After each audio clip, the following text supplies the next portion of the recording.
that brings us to session 47. 47 sessions players have allowed me to give them interesting storylines and advance their characters. So you're currently in the interesting module called Castle Landmark. Yes. And we have noises from the Witchwood soundtrack from Sirenscape because, hey, you've got to mention the people you're using stuff from. And at the table today we have the platinum-haired Stefan. No, I'm currently playing Tidal Rift. It's a water monk. Is that Tidal Rift or Time Rift? Tidal for now. Well, Time Rift now. But Yeah, future later. well, Time still comes under Protean. Yeah, true. A Time Monk. Yeah, that'll be a thing. We already have another one. That's true. Hey, you might punch people and then meet the person you've already punched. Yeah, have you ever heard about someone hitting someone else so hard they punched them in the next Tuesday? That'd be kind of interesting. That would be, boom, he's disappeared. That's all right.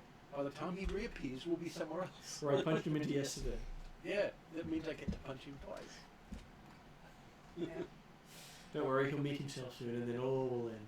Yes, but that's right. He can also do the sideways step and hit the guy from 4 directions simultaneously. Anyway, Yeah. he's a monk. He hits stuff. Yeah.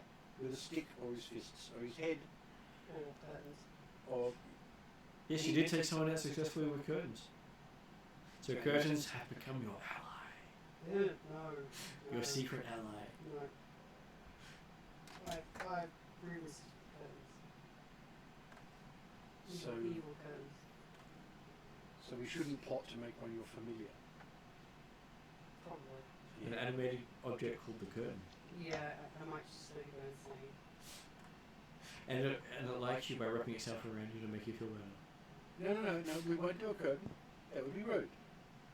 Animated towel that hangs itself up. It's better than an animated loincloth. That's true. That might be rather painful. Or I don't just- like you very much. Or just really interesting. What is your loincloth doing? Giving you a massage. And then it's asking, are you sure you should eat that? Why? Well, I know where it's going to go. You're a loincloth into your loincloth. And that brings us to Paul, the birthday boy. Yes. Paul, the blue-haired elf diplomat and part-time healer and full-time warlock. And part sage of the party. Yes. The other- Doing very mild scholar impressions. Well, you're the more arcane elemental sage, whereas that brings us to Jeremy, who's more the nature and primal sort of sage. Indeed. Playing Pedadir, the Atruaghin clansman, who, well, he did not think of his life plan, his life goal involved being a sage or a shaman of the clan. He started out as a watchman. However, apparently, life and Atruaghin had plans for him that he didn't expect, and yes, he's now becoming a shaman of the people. That's partly because he's now aged out of the watchman duties. By being more than 25 years old. Yes. Yeah. He's an old man of his clans. Because the Atruaghin don't believe in, say, health. Health, we certainly believe in health. Yeah. You can be as healthy as you like for 20 odd years. And then unhealthy for 10, and then you die. Well, it doesn't count after that. Yeah. Yes. Well, it might be that whole sleeping in tobacco-filled tents. And Well, this is one thing we never actually made clear, or have never made clear in the game. The other humans that you have met are all older than you, and some of them are twice as old as you, and still have 20 or 30 years left in them. This has never been made clear to you guys. Now, of course, we've run out of all but one of the Atruaghin. Actually, no, title's still Atruaghin. Yeah. Yeah. we're going to fix it all. Oh, Yeah, it wasn't shut properly. No, I'll get it. Okay. Oh. Yes, but yeah, there are people you have met who are like 50 and 60 years old. Obviously, they're just miscounting their years. Yes. Unlike Also the reason why I've never actually mentioned how old elves get and how old I am. it's okay. You're older than any ancestor he knows. I know that's the problem. No, and so I'd be pretty confident that the Atruaghin understand that other races live for a longer period of time. Yes, but I'm 6 generations older than you are. Yeah. Atruaghin generations are about 14 years. 14? Yes. Bloody hell. So they're expected to have offspring around that for the NPCs.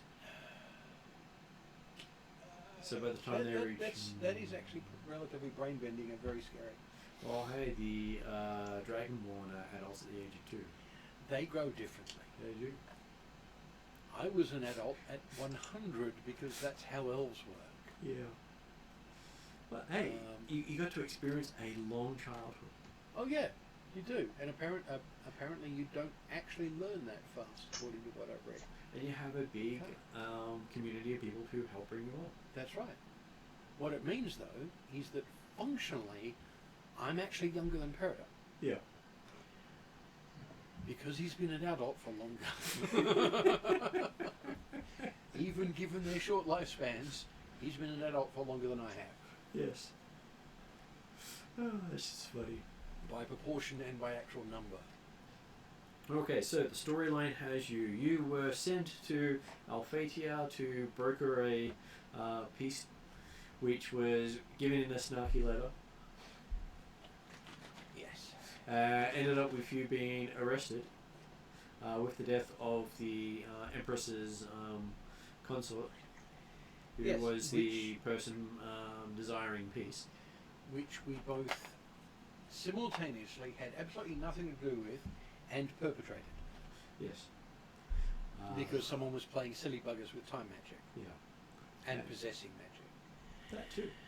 And then you, while in jail, got given an offer to go back and fix things by Drazzle. He didn't say which things to fix. And after 6 months, and we still haven't got any back-end advancement from that. We will get to that. Yeah. I've had so much on. Yeah. So after Drazzle sent you backwards, you found yourself in a time rift. Yep. So you've got tidal rift and a time rift. And time. you've just figured out that the person who sent you back in time is in this time rift, and he's dead, and this is before he sent you back in time. Yes. Even by his timeline. Even by his timeline. Possibly. This, you weren't told it was before. We'd need his diaries to work out what was done when. Assuming he has one. I'm sure he does.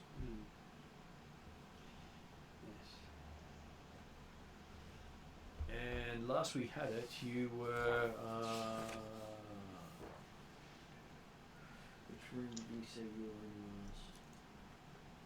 You were in the. Kind of in your room. Weren't we just about to enter the forest?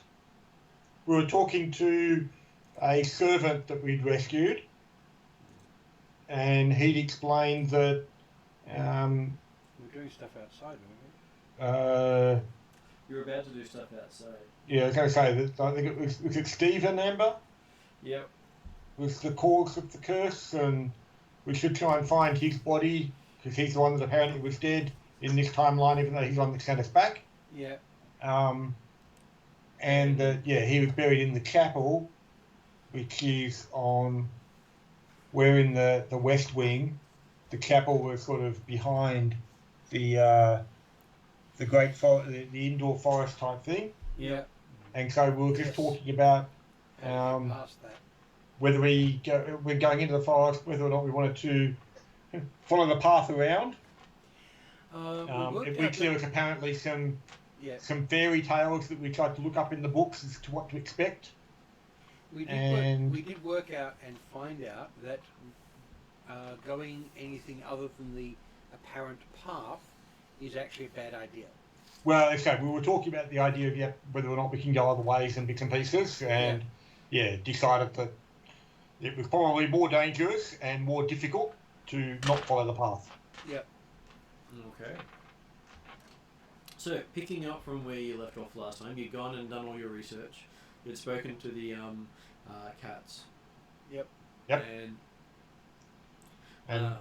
helped them find what we were looking for, because apparently they couldn't remember what they were looking for, but any time we asked for something we were looking for, they said, oh yeah, that's this one here. Yes, so we'll just make the assumption now that if we want it, they also do. And so you managed to get a silver key. Which they gave us. Which they have no idea what key it was or where it came from anymore. Yes. Obviously useful, they don't know what, so they gave it to us because we might find a use for it before they will. Did we find any? Was that silver key in a book or anything like that? It was in a small little casket on the bookshelf. Okay, so no context at all for the key. It was the same key as described in the portal to their homeland. Yep. Right. The key required to open it, with the statement that the portal still exists, even though it was apparently destroyed a century beforehand. Yeah. Yeah, well, hey, time stuff. It could have been destroyed and still be here. No, their journals say that it was destroyed, that you've read here, except for the personal journal of the prince. Who went? No, it hasn't been. Who basically hid the portal. And who then went on and became a ruler in Galantry. Later, after that, he became a ruler in Galantry, and then he died, and then history says he was brought back by a bunch of unknown adventurers. Which we think may possibly be us. Well, maybe. If not us, it won't be our problem. That's true. Okay, so the first thing you notice when you step into the grass area is the light changes from mid-morning, just after dawn sort of light, to noonday light. Like as we step out. You step back in, it's back to mid-morning, early morning sort of light, and then that area seems to be noonday light. Okay, so time progression inside and outside may be different. You don't feel like there's a transition in time, it's just that this spot is noon, that spot is early morning. Yeah, they exist in a different portion of time. I do apologise, guys. I'm going to have to duck away for about 20 minutes. In about 10 minutes or so. That's okay. It's just Rory just sent me a message and she needs to pick up. So that is perfectly fine. So let's make sure. You apologise. Let's make sure we start a fight then. Yeah, fair enough. Though. All we need to do is send we start a fight, and Perennial will just fade into the background and watch what happens. Right. So no different usual. Yeah.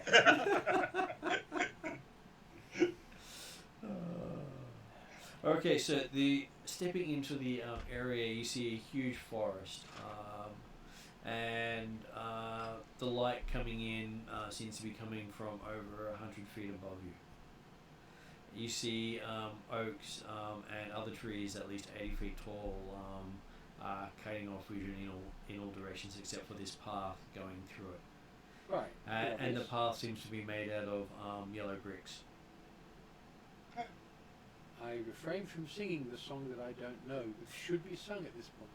Well, I got to say, did we find a story, a fairy tale about the Yellow Brick Road? You did. Are we about to find it? Best travelled with 4 people, it says.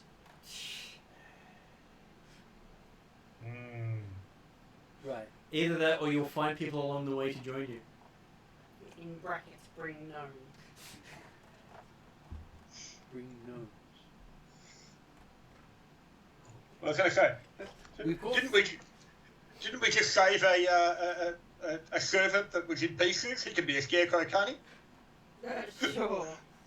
He needs the entire body, not just a freaking, you know. Well, that's the thing. Heart. He's the exact opposite of the Tin Man. He's got the Tin Man had everything except the heart. He's got the heart and nothing else. Well, we do have 4 beings anyway because I got my familiar. You do. Yes. So does he count for Toto? It's very Toto-like. Because Toto's also not one of the 4. I know. Yes. But he was one of the originals. But hey, Dorothy was the spellcaster of the group. She had the familiar. And the magic shoes. Yeah. And the magic shoes, and kept managing to do weird things by talking at them. Yes. So she was a bard. A bard and, well, it's spell casting. I know. It's why. The disturbing thing is, considering the 3 of us, are we looking for Dorothy? Yes. Yes. There is a reason why getting words right is called spelling. You're getting spells right. Okay. Okay, yeah, so Yeah. back to the description that we got just sidetracked when we said of yellow bricks. So yes, the pathway seems to be made out of yellow bricks. Beside it, the grass seems to be cut for about 5 feet short. After that, it starts to grow up to about a meter in height. The next 5 feet, and then about about 5 feet in height, and then about 10 feet after that. So high grass with a forest. Yeah. It seems to be done perfectly to hunt things through stealth and ambush. Mm-hmm. Well, cats. Considering it's not a natural forest. No. Well, very few forests are. Well, So if we've got about the 5 feet of passage either side of it on short grass, and then it goes up to about 5 foot grass short for a little while, how far can we actually see? well, you can see probably about 30 foot into the grass areas with not perfectly. It would have probably about And have concealment, whatever type stuff. high concealment. But it's been kept thin enough to actually see through for a moderate distance. Yeah. And you do see that there are thorn bushes here and there, and you're being warned to not get pricked by the thorns. Yep. Generally good advice. Because they are vampiric thorns Oh. and will suck your life force. I was going to say, didn't Tidal get a rose that changed colour after it pricked his hand? Yeah. Started white and ended up red? Possibly, I honestly don't remember at this point. You did? I think that might have been where we got the warning that, hang on, yep. The rose bushes are designed to be looked at from a distance, appreciated from a distance. And I yeah, thought we were told by that guy we talked to. Well, I think it was he told us about it, but I'm pretty certain that we'd come across a rose somewhere in there that it was rude and nasty. so that it started white and then got red after being picked up. So, On one of the rooms. yeah, Oh, right, yeah. like okay, probably like one of the women's bedrooms or something like that might have had a vase of flowers or something. You did come across a vase of white flowers. You picked up white roses. You picked up one of them. It That's pricked right. you and it turned red. That's right. Yeah. Ghost flowers. I remember that. Okay. That felt And then obviously, yes, when we talked to the our rescuee, he gave better explanation as to why that might have occurred. Yeah. Okay, so as you look in, you do see that to the right, you read about the Forest of Doom. Mm-hmm.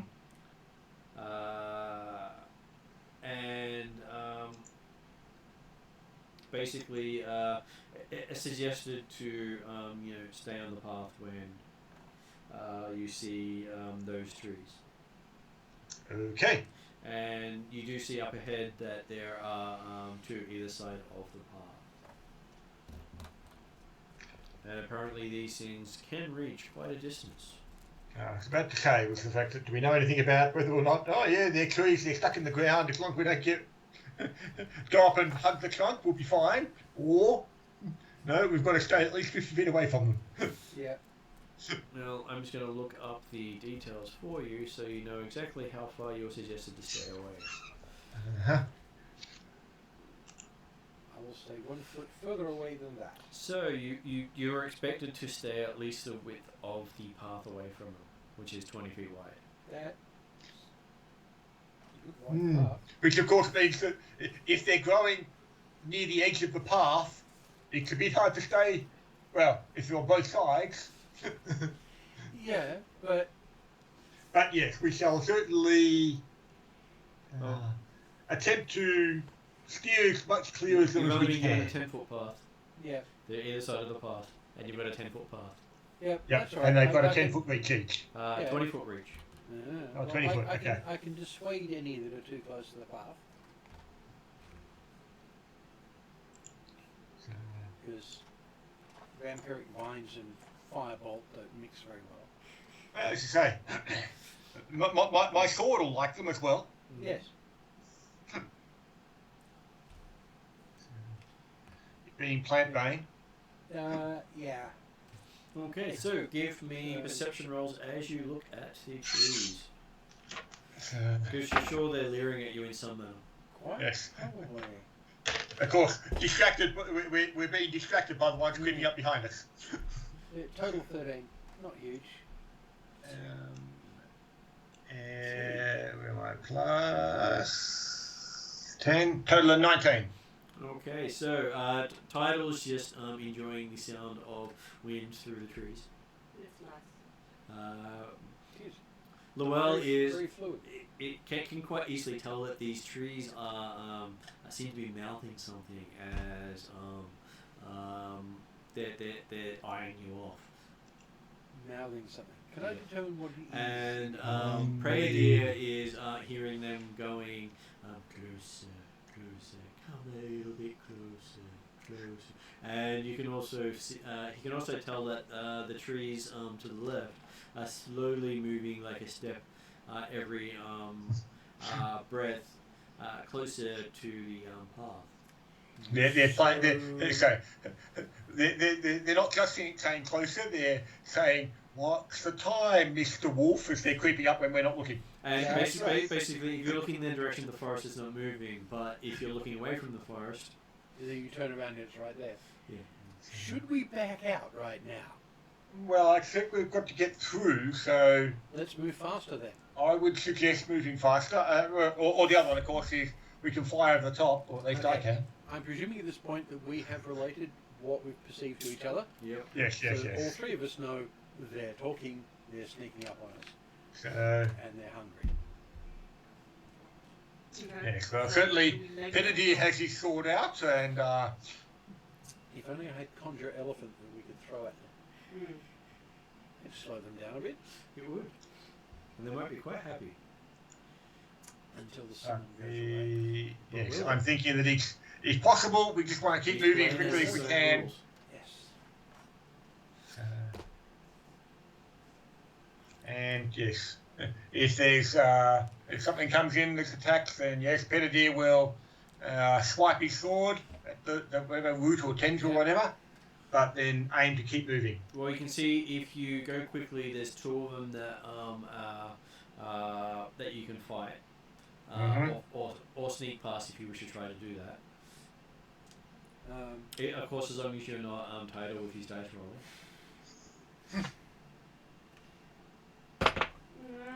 He rolled so Okay, badly he apparently- got a 0. But they've apparently already seen us coming down the pathway anyway, haven't they? They have, yes. And presumably the trees are talking to each other, saying, "Oh, there we here's go. more. They're coming. They're coming. Oh, stand ready." So I Well- don't think sneaking would necessarily work. Yes. Well, if I hold a firebolt ready in my hand, it's obvious that there's ready flame. I don't think they'll like that and might back off. I'm already stealthing ahead while these two discuss. Yep. Is Okay. this meat into the grass that is not tall enough to actually So I conceal got him? 23. Yeah.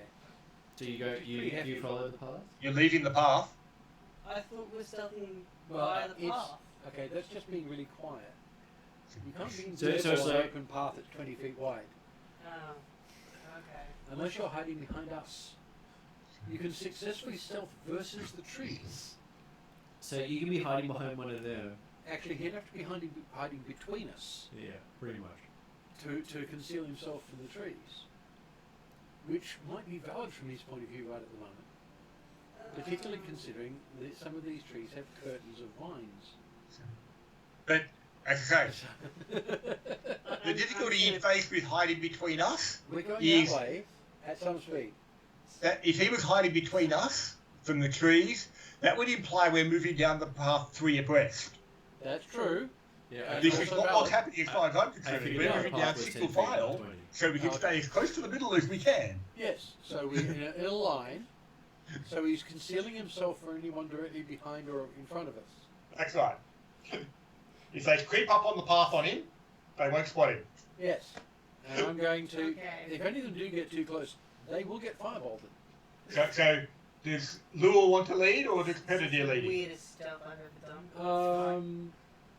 Well, you could have decided I'll to go lead. off into the nature and stuff. Okay, you lead and then I'll be able to try and I cut them think from he behind was if otherwise, they're coming up behind us. That's right. And also you can back up my perception as I go in front. Okay, so you do see them draping their vines all over the path as you're Okay. coming towards it. I'm going to switch from having a ready firebolt to actually casting flaming sphere, and I'm going to roll it down the path in front of me Okay. Well, for as long as that lasts. That gives us a minute's worth of travel. how much damage does it do? Bloody hell. Mainly because I'm afraid that the trees are going to try to pick up your flaming bolt. Oh, Or flaming sphere, wasn't it you were going for? flaming sphere. And they're gonna play catch with it and then toss it at you. Quite probably. So slot level is that much. Let's make sure I'm actually looking at the right line.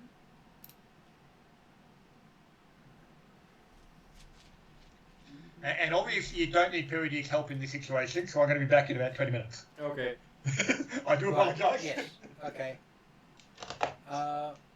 That plus 5 is the damage for anyone who comes in contact with it.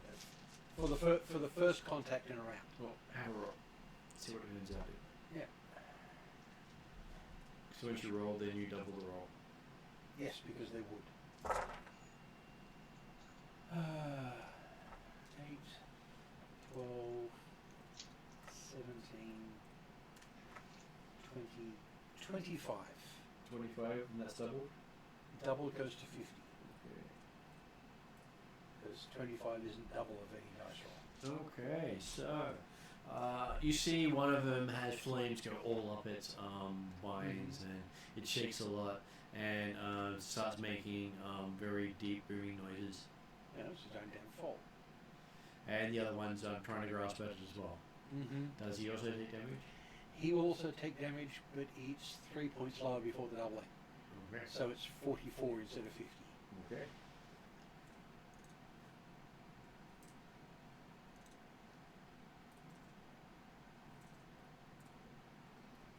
And he also starts doing the same noises. Yep.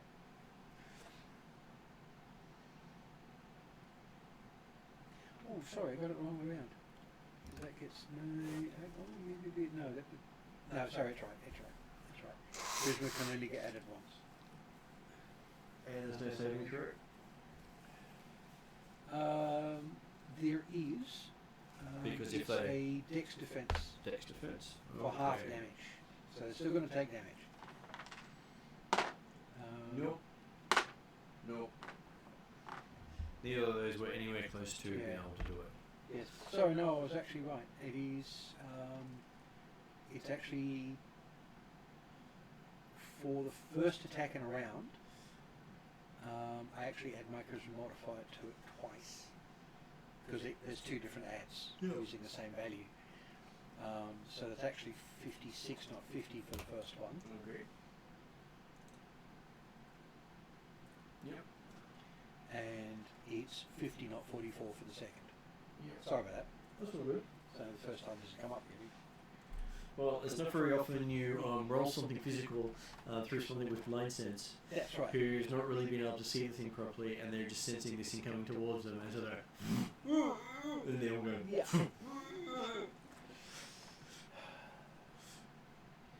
Yes. Not enough intelligence to realise that they're actually sensing it as heat, not through blind sense.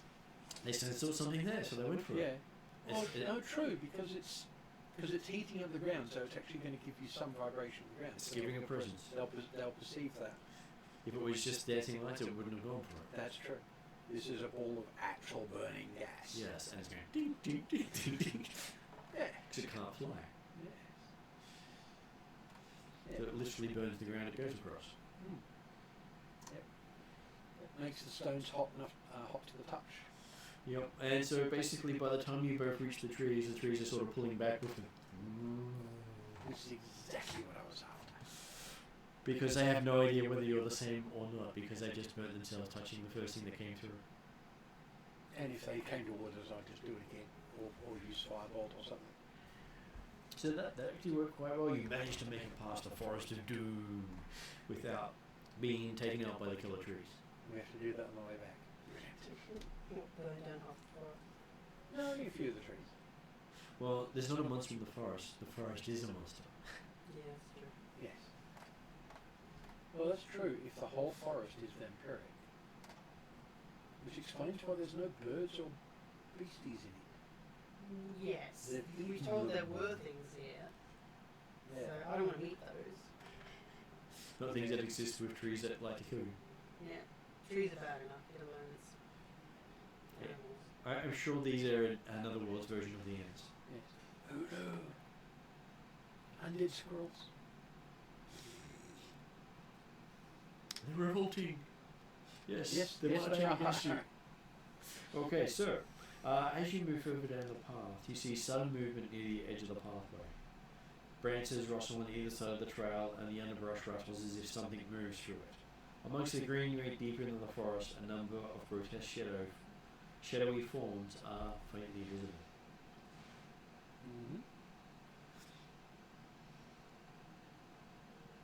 Okay, so time for you to stealth again.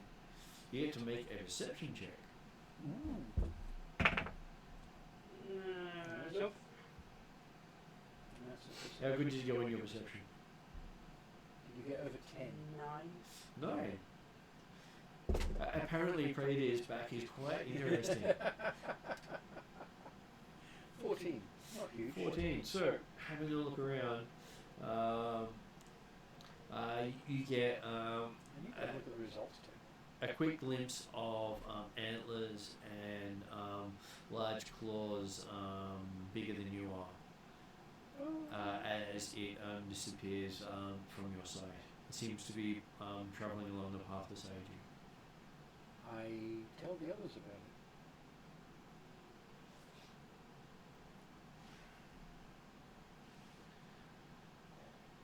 I seen a thing. It was there. Apparently, you're the only one who saw it. Yes, that's fine. I still tell them what I saw. So, do you want to go investigate? Well, we're in here to investigate, aren't we? Or are we just here to go We through need the to get forest? through and not die, Well, okay, let's get through and not die. please. We keep going. Okay, you move on. Once we're out, we can then check on what's behind us. Yeah. Once we got into this church thing, then we come back and we can kill stuff. But for now, Yeah. let's just. For get now, through we'll life. leave it go. Okay, so you come up to a T intersection in the golden path, and in this intersection you find an amber-skinned woman with long golden hair lying sleeping in the middle of the path. A white horse with an ivory horn protruding from its brow is sleeping beside her. The woman is wearing a dress the colour of yellow daffodils. Her hand rests up on a rolled-up saffron-coloured cloak. One arm is draped around a small wooden chest. It's one of those vampire things where you have to like cut off the head and pour water on crossroads and that kind I of think this may be someone who's actually been trapped by something that sent her asleep. What, if the unicorn? Well, the unicorn's still there. The unicorn's captured the person. That happened. No, I think that's actually her her companion or her mount. We think. Well, it's possible. Weirder things are doing this. There are weirder things. Okay, given this place, we can look at that and make a reasonable assumption that there's a good chance everything we see is wrong. So the unicorn is the victim and the lady is the villain. Okay, cool. Wouldn't be the first time. Or the unicorn's a villain, and it's only asleep because it hasn't eaten her yet. And the unicorn may even be a polymorphed mimic. Oh, please don't mimic us. That's too many steps of complication right there. Hey, have I not done that to you in the past or something? Yeah, I know. Yes, but if you keep doing it, it becomes just a commonplace. Well, I am talking about over 100 odd sessions where I've probably done it 3 times. Yeah, that's true. Okay, so as you debate amongst yourselves, the unicorn seems to open its eyes and notice you. Ah, you're awake. Quick, who speaks unicorn? They usually speak common. No. Or Sylvan. Okay. And I don't have speak with anything yet. Speak with him. I have read anything. Pull out a parchment and draw hangman. Okay, Assumes the unicorn is literate. you hear a voice in your head. Oh, this again. Okay, yep. Hello, unicorn. In Or mine or whatever. everyone's? In everyone's head. Regardless of something. Not just you. This time. But you also start hearing everyone else's thoughts in your head. Oh, What are fuck. you doing that for? As the unicorn greets you and asks your intentions. A leisurely stroll?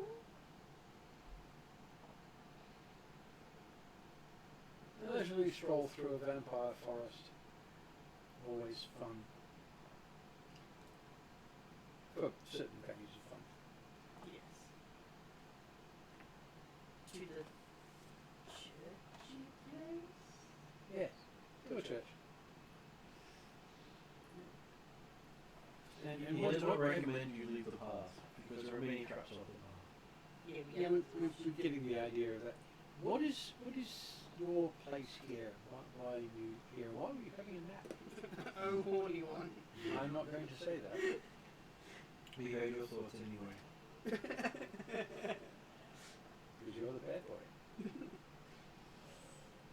have issues with curtains and I'm suffering, okay? Well, she's currently draped over the unicorn. Yeah, but this thing has a head. It's slightly different. The woman's a thing because she's draped. Oh no. Most people aren't stupid enough to wear curtains as dresses, but there are a few exceptions. Most of them are wizards.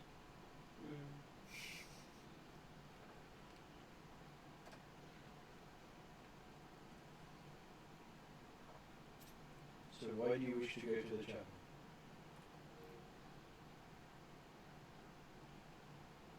We had a need, I say, looking at our notes from the previous session.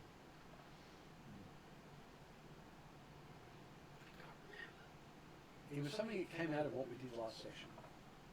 Oh, it was so-and-so's advice. Yeah. Find the body of the Yeah.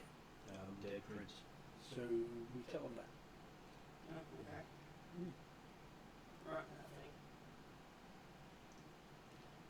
Well, either he's going to know what we're on about and possibly give us some help, or need to fight us for it, which one we get to next week. And well, look, because hey, unicorn won. So the unicorn shows a bit and says, the D'Ambervilles are horrible people. Probably. As soon as they ate this place. Okay, is this all of them or specific members of the family? He just looks at you. Thank you. Yeah, given what they did to make this place and why, yes, I can certainly see that as a valid description of their people. Who else would entrap a unicorn? Was it deliberate, or were you just in the wrong place at the wrong time? They deliberately sought me out in court. Is there anything we can do for your compatriot there? No, she's my charge. They caught her too. Would it not be better for her to be awake? He thinks for a bit. And you have pictures of screaming, tantrums. I take your point. And basically uncontrolled jibber jabber. Is she a Diamover? No. Which family is she? An older one. One of the Scots? She's not from their world. Which was she? Ours. Yours. How did she get here? Unicorn. Unicorn goes into a very lectury tone with you. Not lectury tone, lecturing. Yeah. Pointing out that the Ambervilles came to this world before they got trapped. Been here for some time using their magic. Right, yeah, that's right. And they are a family of evil wizards. Fair enough. Except one of them becomes good because we know this. Well, the unicorn's not met him, so it's a family of evil wizards. Well, no. Well, the thing is, at the moment, it is exactly true, because the one who isn't evil is dead, which is what we're trying to fix. So you can't say much better for the non-wizards either.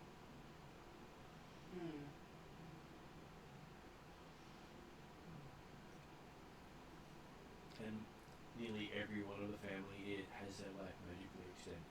I wonder which country she's from. Not Galadriel.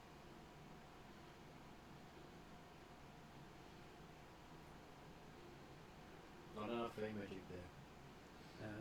Fey magic. She's probably from the north then. Yeah. Yep. Just across the mountains. Which ones? The Wendar Rangers. That's at the north. Wendar basically is across the whole north of Galadriel. Yeah. So she's from a country strong in fey influence, but not from outline. Yeah. It's one of the bastions of high elf magic. Yep. Where Elfim is the wood elf nation. Yep. Even though the high elves are in charge. It's actually wood elves in charge. It is wood elves in charge. Yeah. Okay. Well, high elves want to be in charge, and they tell everyone they're in charge. That's true. And I have to deal with both sides of that. Yeah. Is she related to like elven nobility? You hear a name sort of laugh in your head. So no. Oh, okay. And she says she's closer to a centaur than she is to a human. What has that got to do with it? Well, you're asking if I'm related to elven nobility. I'm gonna know. Oh, her. The girl, no. I wasn't talking about the girl. I was talking about me. I came from there. Oh. Okay, so where's she from?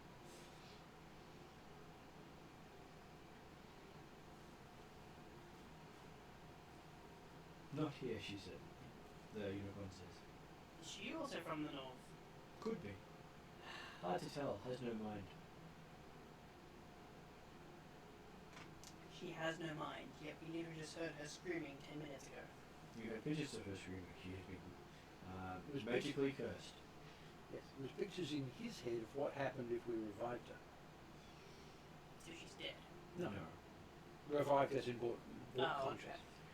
It's better that she stay unconscious at the moment, Okay. because otherwise there is screaming and connections. Right. So she's gonna stay here asleep forever? Unless you And fix this. And unless we fix this and they can get away. At which point she won't know anything's gone wrong. Right, okay. How the hell do we fix this? That's what we're here for. Preferably letting Hal the unicorn response. Well, yes, I prefer that too. Yes. Too many fucking curtains. Hal others know to direct them. You're doing that with curtains as well? No, but they have evil minds, those curtains. Right. You don't trust them as far as you can sense them. So she sees curtains in your future. Yeah, There's that's always- surprising. There's always curtains in his future. That's part of his problem. The problem with curtains is he knows there's always going to be some. And some sort of magic floating wall.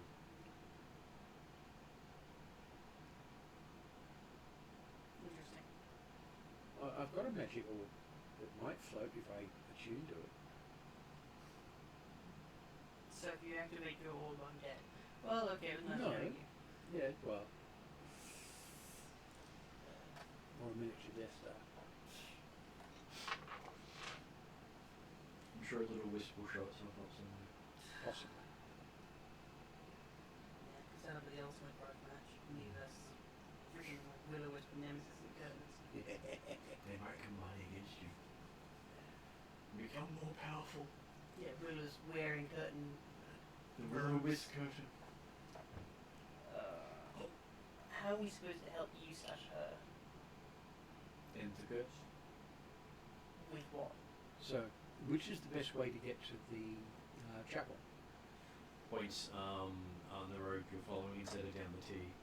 The T will lead you outside, Which we don't really want right now. which I cannot go to. Yeah. And the other one will take you further in through the centre of the garden. Yes. And the way things go, if we actually left, we probably couldn't come back. Okay, so And- we head towards the And centre. might I actually be don't in think you frames. can leave anymore. Quite probably not.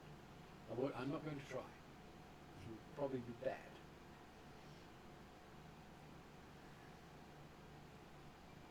So we'll go the indicated way,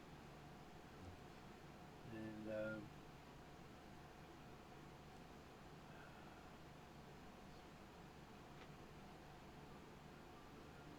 Okay, so you continue down the pathway, seeing them disappear behind you, yeah, and you come to a bridge crossing the river. As you get close to the bridge, you see that it's a 10-foot wide and 60-foot long wooden bridge spanning a meandering stream. On the far side of the bridge, a path continues, turning out of sight amongst the forest trees. On the eastern side of the bridge, which is the side that you're coming to, a humanoid figure with a head of and horns of a goat speaks to something unseen beneath the bridge.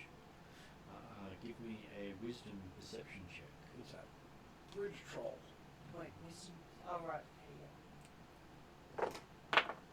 Natural 20. Okay. Well, I don't see that often enough. So you hear quite clearly someone say, "Please don't eat me, Mr. Troll. My brothers, who are right behind me, are much bigger and fatter than I am." Okay. And you hear a Do- voice under the bridge go, "All right, you may pass. I will wait for your brothers." And as this bridge goes across the bridge. Okay. Do the characters know this particular fairy story? we read about the different I fairy know we stories. did, but I need to know if this is one of the ones we read. Oh, okay. It is about a troll under the bridge. And a terrible troll at that. Yes. Who would eat any who would not pay the toll. And what is the toll? Probably far too much for us to actually afford. Like your fingers.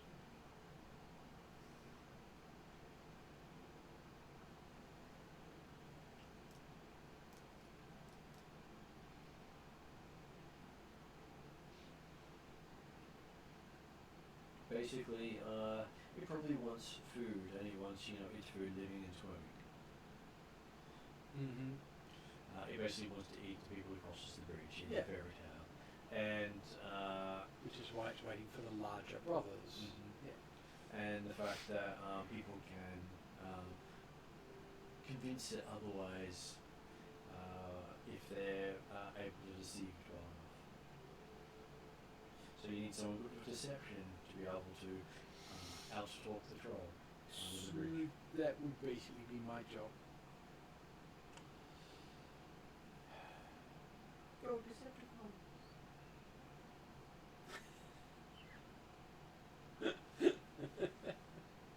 Unfortunately, it's a little chancy. I thought that was your specialty. Diplomacy and Decepticons. No? Yes, actually.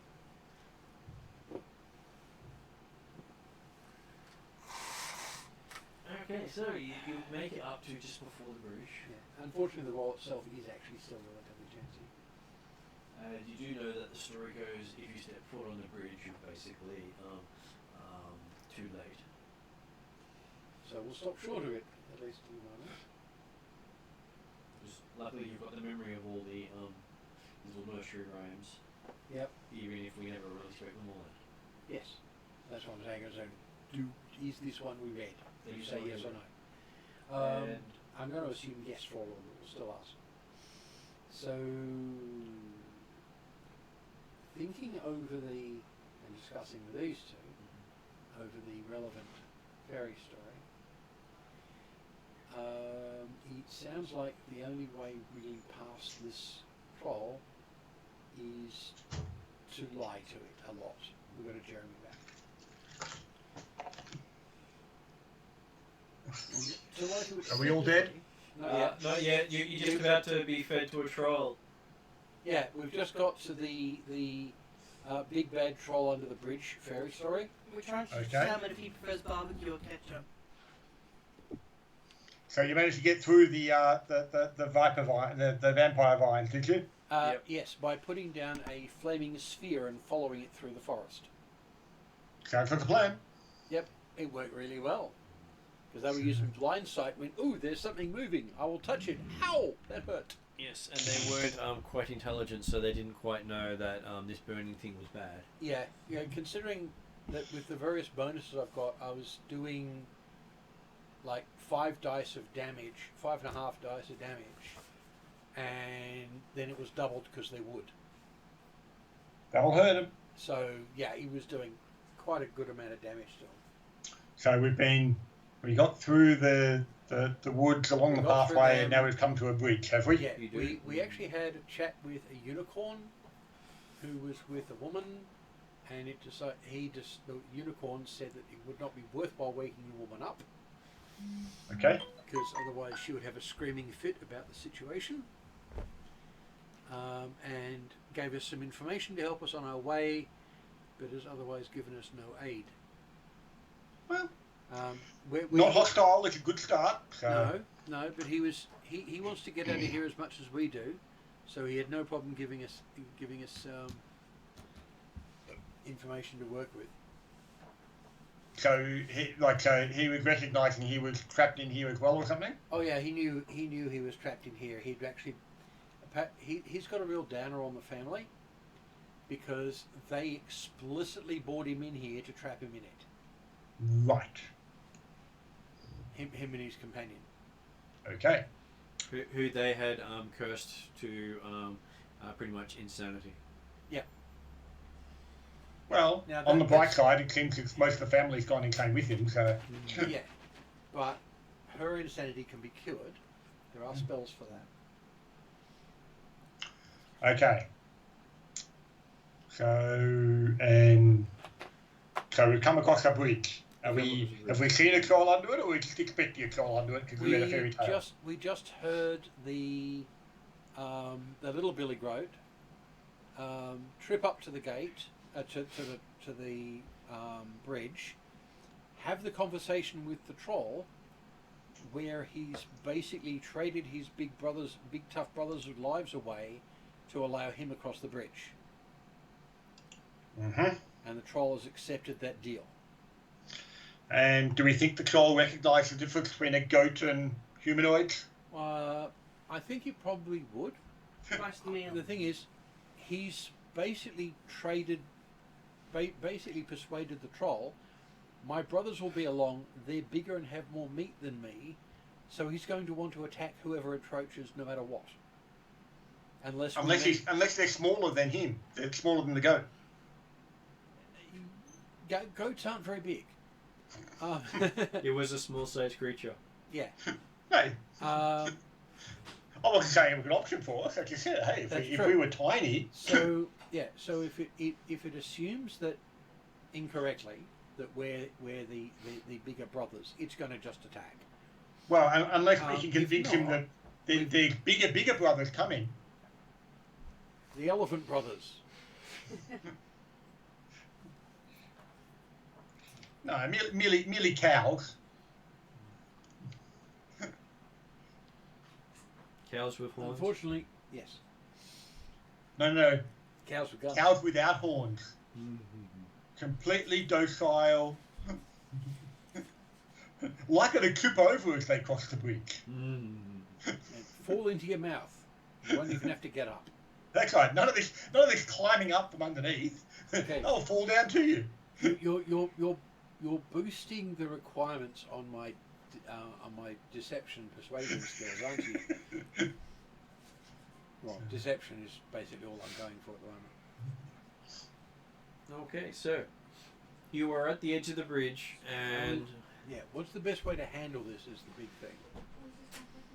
A lot of it depends on how he reacts to us, I suppose. Diplomatically? Well, diplomatically, certainly. Being ready to run away a lot, also. Well, I was going to say, he'll be ready to kill. I'll be ready to kill. We have lots of flame. That's. I mean, if it's a troll, then hey, usually they're bad. Well, it has been threatening to eat people, and it just made a deal with somebody for the lives of his brothers. Yeah, this one's very bad. So you're saying we should kill the boat as well? Is that what you're saying? We're probably going to end up. Well, maybe possibly. It was a lie rather than a deal for someone's life. So. the creature may not have known if anyone was coming after it. That's true. Well, it obviously had no way to check on the guy's story. Well, no, I assume he's talking about the goat. Yeah. The goat didn't realise he was leading someone immediately behind. He believes his brother's behind him. So, yeah, if we... or we could just sneak across and never be noticed at all. I don't know, I feel like that's very difficult, because if this troll somehow knows when you touch the bridge, you can probably feel the vibrations. If it's got blind sight... Yeah. If he's got blind sight... Maybe the bridge is a mimic. The other thing... you might just hear the clip clop of goat hooves on the bridge. The other thing with doing stealth is one of you would have to carry me. What? Why? Because I have a stealth of 1. How about you diplomatize, we stealth? So you get across and I run away. Eat the stealthy people. No, you just convince him that my other brothers behind me are even bigger. Well, we'll just Because it might be hard to convince you how big your other brother is if there's 3 of us there. Orcs brothers, they're a comedy duo. So what about this? What about if Pettideer and then Tidal try and sneak across, and then you try and talk your way across, and if you don't make it, well then we'll be able to come up from behind. Right, so I get to hold him off for long enough for you guys to help me out. Well, it's not like it's not going to be far away. But if we sneak across first and we fail, isn't he going to realise there's someone on the bridge? Well, then the point is, at this stage it seems like we're not getting across the bridge without being noticed. Yes. So it's more the idea of, can we get at least someone or 2 people across to be flanking? Yeah, but the thing is, once we try and get across without talking to him, he's going to initiate combat and try and eat us. Then diplomacy is gone. Well, but I think that diplomacy is going to be a challenge to... If he's got 3 juicy humanoids walking across, how big's this other brother got to be? Depends on the diplomacy roll. Well, the goat boy who went across first was the size of a goat, so he's small size. So it doesn't have to be huge. But no, but it's got to be bigger than 3 of us put together. So right, an elephant. Or a cow. Which is why I'm saying that if it turned out that it was only 2 of us, or 1 of us, because the others had already got across, right, then it's a less-sized creature that needs to be following. So are you saying that we should each in turn go one at a time, say and make sure we're at height level, so we say my brother behind me is taller, and then we keep doing Well, no, the idea is that the first people across won't talk to the troll at all. The troll doesn't get noticed the first people. You hope. Exactly. And if they do, well, then we fight. Look, I'm willing to die a number of ways. Being eaten by a troll across a freaking bridge is not one of them. If we Well, that's what I'm saying. The idea is not to die. I'm sure he won't eat you on the bridge, he'll just take you underneath and eat you in the river below. That's right, yeah, you won't be on the bridge. He doesn't want to get eaten associated with a bridge. Well, they just solved the problem. You wouldn't be in the bridge at all. Well, so do you want to just go across That's the not group solving a problem. That's and just then moving it. kill the troll as a group together without the advantage of flanking opportunities? Just out of curiosity, who is the tallest here? Him. Okay, and then Then me. you, then me. Because you're a short ass. Yes. Did I get pointed to as the tallest? How tall is Peridot? I was going to say, I don't think I'm that tall. No, he's not that No, tall. you're not. I'm tallest. Lowell's the tallest. I think it's Yes. well than me then. Yeah, because from memory, Peridot's 5'10" or 5'8". My memory touched. Oh, hang on, there we go. Shortest. In fact, 5'5". 5'5". He's the short ass. I'm 6 foot. We're both Yeah. 6 feet tall. Oh, okay. Yeah. He's the short ass. Well, that sucks. Now we can't say the person behind me is taller because we're the same. Well, there goes that idea. Well, if you crouch down a bit. It's all about perspective. Sigh. Okay, well that's Title's idea gone out the window. You're right.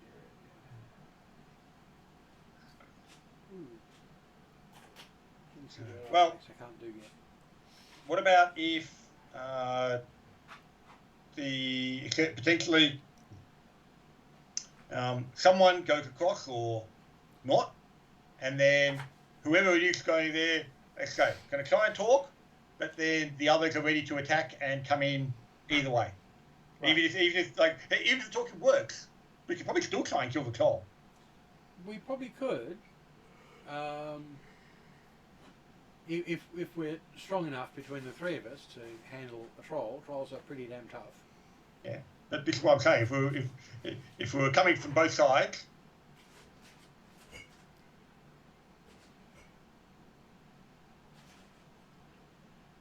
Yeah. What is the approximate toughness rating of a troll compared to us at the moment? Toughness rating of the troll. Assuming it's a basic troll. You should be able to beat it up rather soundly in a few rounds. I mean, it's also the sort of thing that I wouldn't necessarily. I wouldn't be expecting a basic anything in this place. Yeah, That's true. But As if it's really a troll. yeah, that's true. It could be something that's doing troll impressions. Yes, it might be one of the ambers. Yeah.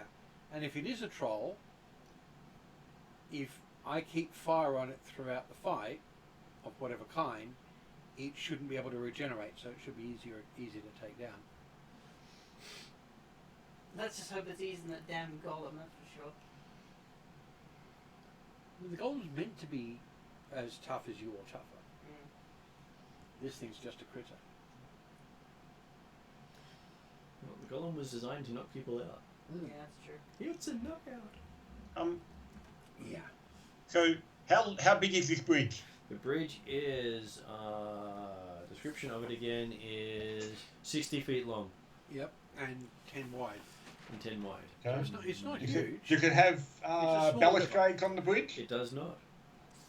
Okay. It How is- far is the fall down to the river? Fall down to the river is about 10 feet into the river, which you can see crocodiles in. Of course there are. Yes, of course we saw the crocodiles before. Yep. Yep. They seem to be waiting either side of the bridge, looking up expectantly and at you. Right. Lunch. Yes. But we can't see the troll right now, can we? You cannot see the troll right now. But we can probably call out to him if need be. Or Yeah. this, Well, or let's that. go. Is it worth trying to sneak past the troll? And because, like I say, if Tidal thinks he's got a reasonable chance, Petitier's got a reasonable chance, and then Lul's got a reasonable chance of talking his way around the top. Because obviously you're not the brother they're waiting for, because there's only one of you. That's true. I can work that into the story. So, title. Apparently you've been volunteered lunch. Well, Peter happy to try the sneak first. That's a 20, non-natural. Okay. And how do you do your sneak across the bridge? Do you do exaggerated tiptoeing? I'm moving stealthily. No. Be very quiet. I'm avoiding trolls. No. Singing at the top of your voice with cat-like tread and stepping really quietly. Oh, Midnight as you're going across.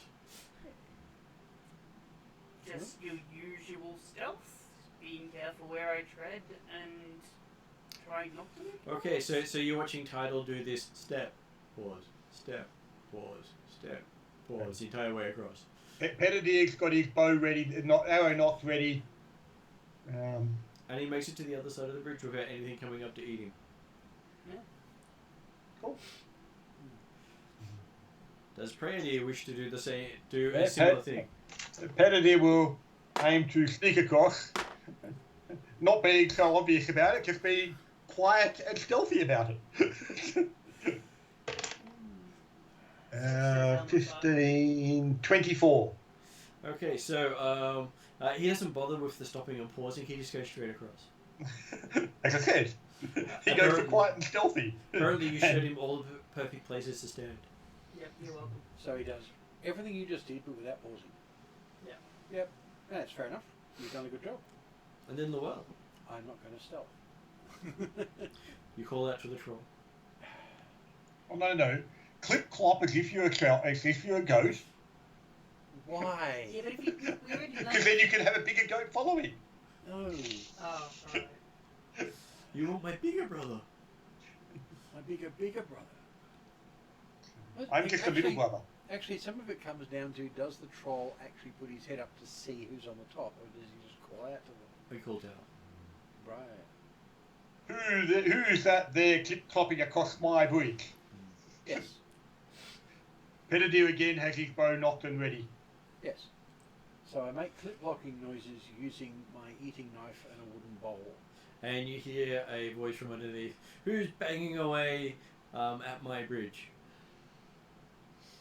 A nearly bigger brother. A nearly bigger brother. Leading further bigger brothers. Okay. Ones who are less observant than myself. It will give you advantage on your deception roll. Thank you. Natural 20, I don't think I'll roll again. Okay. So, That's 26 as a total. Which puts it in the ouchie category. the whole bridge rumbles with the stomach rumble of the troll. Okay. Not to mention the alligators. Food. And you hear it say, you may pass, but no more of your brothers shall pass.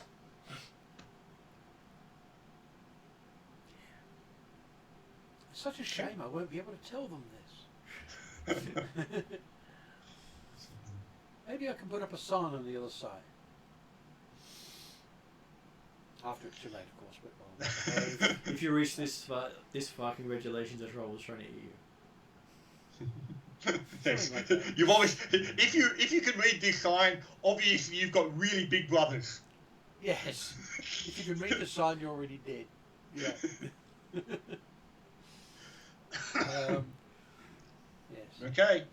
Yes. From memory, I'm actually carrying some food. So I did hear your stomach grumbles. I'm going to leave you a little a snack to tide you over. Leave it on the bridge. side of it's on the bridge already. You hear the bridge shaking as it seems to be going across the underneath of the bridge towards the food. That's not a very nice thing to do with your familiar. I'm not leaving my familiar behind. There's not enough meat on him. And you Birds? see a large scaly hand come out on top and drag I'm the away, food under. because that thing looks like it's got arms long enough to reach me. And you go off the other side. Yes. See? Foolproof plan. This area. Foolproof. It had to be rolled for. Well, no, we're quite a fool. Yeah, well, there is that. You're entering the area that your guide referred to as the Fountain of Death. That sounds That sounds. tasty. Yeah. In the centre of an indoor forest, you've actually reached the centre now. It's a circular pool of water. The pool appears about 4 feet deep, its bottom littered with dead leaves, mud, and a handful of copper pieces. Right. The pool is fed by a stream which wanders through the forest. In the middle of the pool is a stone fountain. The fountain is shaped like 3 interlinked gargoyles, poised back to back. Water sprays from each of the gargoyles' mouths to patter into the pool below. Embedded in the base of the trio of statues, the lid of a metal chest is visible. A stout padlock secures the lid. Right, so that says open me. No. I'm hearing walk around the fountain and keep moving. Yeah, Yes. I'm hearing go away. Yeah, I'm hearing something saying open me, and several other things saying yes, open it, open it. Whereas Peridea just looked and said, hang on, we're warned about a fountain of death, and besides, that chest is metal. Yes, so you're not going to touch it, and we don't have any thief skills. And I don't have open locks as a spell. We're not here to loot, Yes. so yes. My suggestion is, yes, does the path continue around the fountain? I believe it does. It should do. In 2 directions. Yeah. Oh no, one direction, sorry. Okay, well, we It's a will go boy in the band. one direction then, I guess. It's a boy band. That's not the direction we just left. No. Is not the direction you just left, it's on the other Go the side other of it. one. Yes. That's the other boy band. Yes, we'll say hi to Brian on the way through. So the trees on both sides of the curving path are mainly oak trees along this stretch of the trail. A half dozen amber-coloured squirrels are visible darting about the trees above, collecting acorns. When a squirrel touches an acorn, the acorn appears to turn to gold. The squirrel then gathers up the golden acorn and carries it to a nearby hole in the trunk of a large gnarled tree. Right.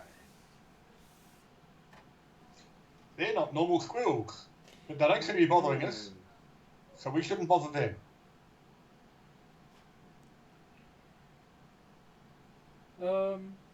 Yeah, I'm pretty sure there isn't any food we can leave for them. We're not carrying nuts. Looks like whatever they touched anyway would become gold, so.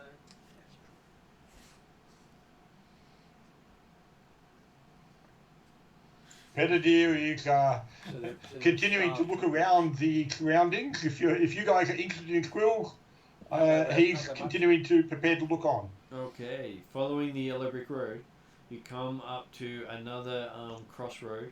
This one heading towards what appears to be the chapel. Cool. Woo.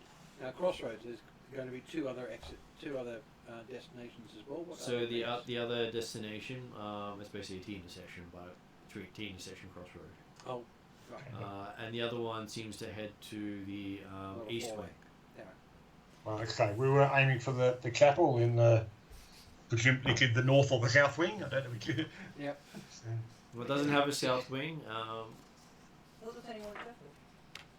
Was it two? The chapel is the northern building of yep. the Okay. complex. Yep. Okay. So yeah. So the building faces south. Yes. In the main It entrance does. way, I guess. Okay. So yes. Well, we are aiming to head towards the chapel, Okay. having had a lovely walk through the woods. Yes. Such a lovely walk, he says, checking for scratches. As you step into the chapel area, first thing you notice is it's now time has changed to midnight. Of course. That seems a suitable time for prayer. And you have a feeling of like moon above. So perpetual full moon. So presumably the east wing is in twilight. Because we had early morning, midday, midnight. Yes. And so this large building is the mansion's chapel. Brightly coloured stained glass windows are inset into the walls. The pews are made of intricately carved oak and have plush velvet cushions. The floor is marble paving stones buffed to a high sheen. The entire space seems strangely garish and lewdly decorated for a religious house. Lying up along the southeast and west walls are 24 marble statues. The statues, while carved wearing scantily gowns, actually seem to mock saintliness. Right. The sarcastic, leering faces of the statues all bear distinctive looks, suggesting they are all of the same lineage. As in, they're carved to resemble specific people. They remind you of the like facial structure of the D'Amberville family. They look like they're all from the same family. Yeah, but in fact they're... And it's specific family. Yeah, they are actually seemingly potentially statues of themselves. Yes. Or possibly themselves as statues. Yeah. Part of the curse, they've all been turned to stone. Why do you go up and check one? Do we recognise any of them are actually of ones we've actually seen? Of any of the family we've seen? You don't recognise any of them as what you've actually seen, but you can have a closer look if you wish to. Yeah, okay. Pettidier will go and have a closer look. Not too close at this stage, but yes. Okay. He wants to see if any of them are actually statues of people we know are technically still moving, or whether these are possibly, hey, we found a whole heap more of the family. As you come within 10 feet of it, it seems to come to life and try to touch you, rather badly. Excuse me, sorry. It seems to hold out his hand towards you, but not actually reach you. I will step back.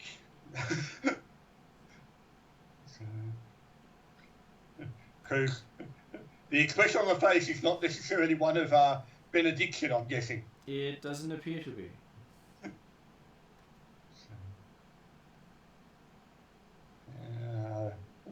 But it's not one that I recognise as someone I've already seen? He's not someone you've already seen. Okay. So, but it hasn't actually moved from the spot.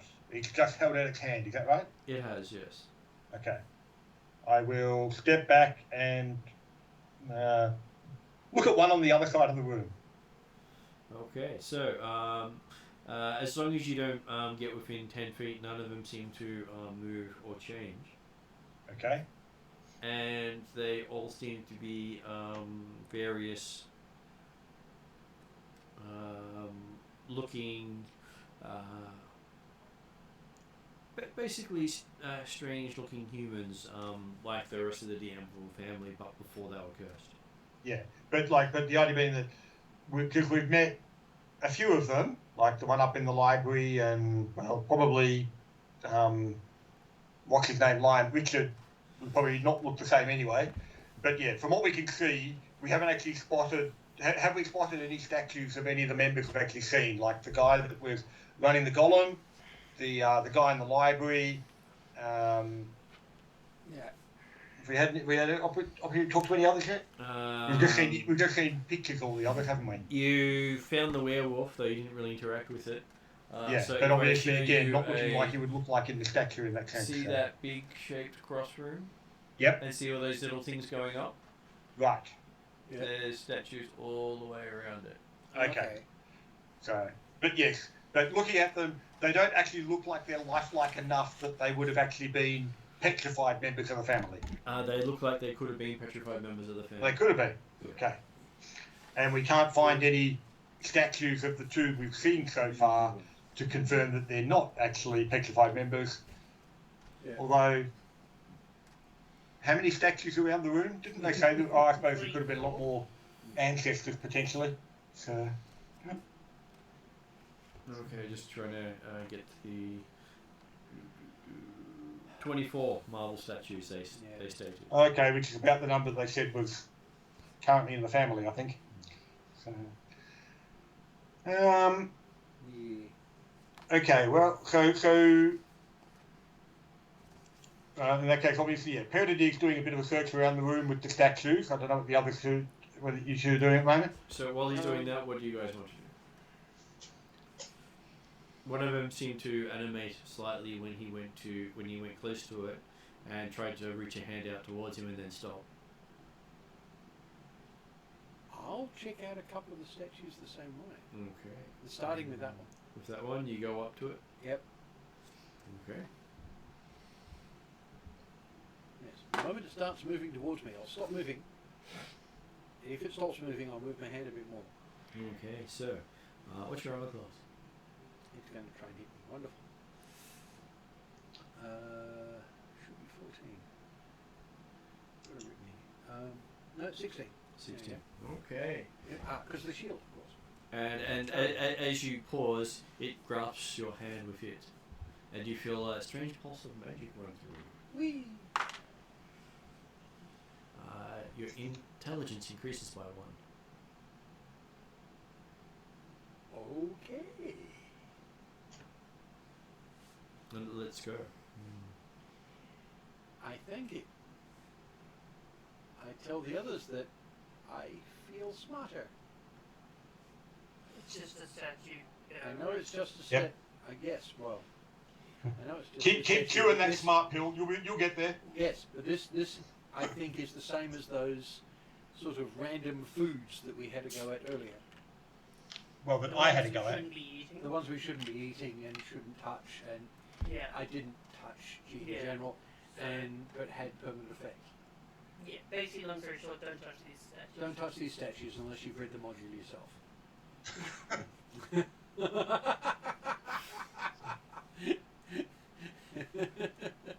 I'll stick with only the fourth one. The sixth one that I haven't read the Title module, just boss. wants to have a look in the doorway outside to see if the time of day has changed. Looking into the foresty area, it's still midday. Midday. Did we get here at midnight? The forest area is in midday. The jungle is in midnight. Yes, we stepped in here and it became midnight, but it's still midday out there. Just as it And was still early So morning when we're in the in the chapel, West we Wing. look out and it's midnight. Yes. But over there in the field, it's midday. You can take a step from Okay. midnight to midday. And now that they've touched a statue, is it still midnight in the chapel area? Yeah. Okay, cool. Well, that answers that question. Right. Don't stop halfway through the doors. You'll get really confused. No, it was. Tyler was just curious if the 24 happened to be the family number or related to hours in a day. Oh right, I see. Yep. Hmm. Yes. I'm going to have to refigure a few things. 'Cause my int was not. Yeah, it was an odd number. Bonus. So on my, Bonus. yes, all my int things go up. Unfortunately, int's not necessarily the most important thing for you, is it? No, but it's useful for. Oh, a few of my skills. I rate int is a very valuable stat for everybody, but Well, I'm just yes. gonna watch the doorway at the moment, just watch our backs. Yes, it is useful, although my actual trained skills are all charisma based. I was going to say, so what you want to do, you want to find the best looking statue there, because it's probably going to raise your charisma. That's almost believable. That'd be the smart interpretation. Obviously, the one you touched had a wizard's hat on, and Obviously. you might have. Looks like you've frozen. Not quite. No, it is moving. Yep. Sorry. All good. Yeah, I can say though that it's doubled all of my int skills. Such a huge bonus. Yep. You've gone from 13 to 14, huh? Oh, my int stat. Yes, I'm talking about the actual bonuses from.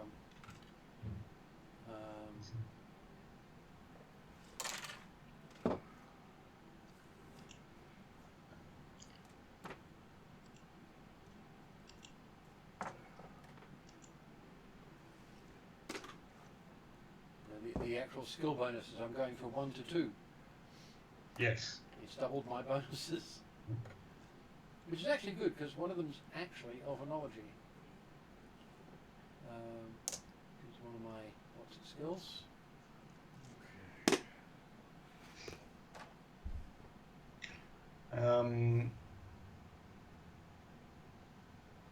Okay.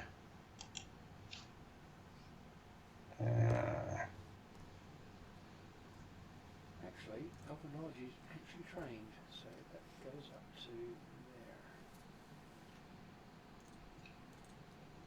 there.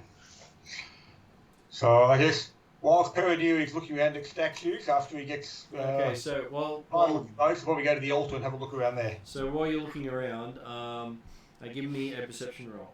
And Stefan, when you go to look back into the room, there's a staff lying across the path between you and everyone else. Oh, what? Staff. As an STAFF. Yeah, wasn't there before. 29 on perception. It's lurking at you. Am I familiar with this stuff? You've never seen it before in your life. Obviously it doesn't exist because Peridir didn't see it with 29 on perception. Okay, so you start hearing a muffled, full-on howling and faint scratching sound from beneath the floor where you're currently moving. Oh, brilliant. So that's where that's for Peridir. In Yeah. smart outfits, carrying clipboards. I will try and work out exactly where the sound is most audible. Yep. And kneel down and put an ear down to see if I can hear what's actually being said. Determine how long the claws are that are scratchy. Yes. Okay, so you're hearing a someone saying help from beneath you. Can I tell whether it's animal? Sorry, female, male, snake. Seems female. And no, your armband's not automatically translating that into female. No, because the snake was the fact that I ate the heart of the snake thing, so apparently I can understand snake people from now on. Right. I will have a look around and see if there's any loose tiles or whatever, like a secret door or something that would allow access. No, you think each of the floor stones is technically a tomb. Each. Yeah. Oh boy. But it's only one that's actually currently making noise. Yep. Currently awake. Only one. There's a staff at the doorway, by the way. Sorry, I'm trying to hear what's down here. What you say? There's a staff in the doorway that wasn't there before. Okay. What markings on it does it show? Does it have any indication of origin? I would attempt to describe said markings. The staff seems to have what appears to be a serpent's head. You can have a shovel head at the other end to make it easier to pry up these stones. I have a look. Yeah, well, it doesn't. It's more rounded. No, it doesn't, sorry. It's more like a, snake. What do I do with it? I don't know, pick it up, Hell no. make friends with it, Nope. make friends with it, then pick it up. No. Touching things here is bad juju. Is it causing you any problems? Well, not yet, but it might when we try and step over it to exit. He hasn't stepped over it yet. Oh well, it's between him and the rest of the party. Well, So are you going to step over it and join us? let's cross that bridge when we come to it then. No, staff. Oh, so I'm staying outside. Okay, alright. I'm staying outside. We're supposed to get him with us, Faraday. This involves him crossing the staff. What are you doing out there in the forest again? He didn't make it to You the told forest. me to. He was staring at the forest. Yes, and then there was a staff. And then there was a staff behind him when he turned around again to check on you. So is he technically in the chapel area, or in the forest area? He is in the chapel area. Right. He So can technically walk around the staff if he wants I was going to say, but- so the staff is blocking Yes. one line, maybe 5 to 10 feet wide. But Presumably, there's a lot of area you can walk around. Yeah, I got a 13 to sneak around the staff. I don't even believe the staff is holding a cape like a curtain. they're just not holding Don't it. care, it's suspicious. It wasn't there before. You could hold a curtain up for you. You snuck around the staff. The staff hasn't moved. It's mocking you with its stillness. Yes, it is. It's stealthier than you are. You have not seen it move. Is this a staff that's on the floor or floating in the air? On the It's on floor. the floor. It's just lying there with a snake head on it. It wasn't there before, so I don't trust it. But I managed to sneak around, so I'm okay now. But I'm going to keep staring at it as I walk backwards. Into the arms of a lovely young statue? No, I'm going to make sure that I avoid statues. Why are you walking backwards? Yeah, He's walking backwards in the right. He's planning his move. He's going to look at where he's going and then use my walk backwards. backpack to kind of use it as a tapping stone to make sure that, there's nothing behind me.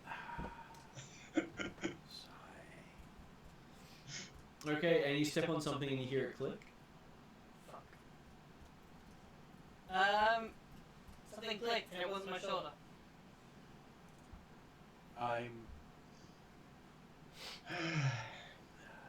That's what you get for not watching where you're going. So, where is he in relation to us? Probably about 20 feet. I'm assuming we're probably in 3 separate areas of the room right now. Well, you're basically at the T area where not far from the altar. Okay, yep. Stefani is right near the entrance, and Llewell is about halfway up. So Llewell is probably about 2 or 3 statues up past the entrance. Right. So if I Looking at whether I want to touch another statue. show you the picture there, so see that big area? All the way around there. All the way around there are all the statues. Yep. Jeremy's hearing something over in this corner over here, and you were basically standing in the doorway, and the staff appeared behind you. Yeah. And now you've basically backed that way and stepped on something. Yep, okay.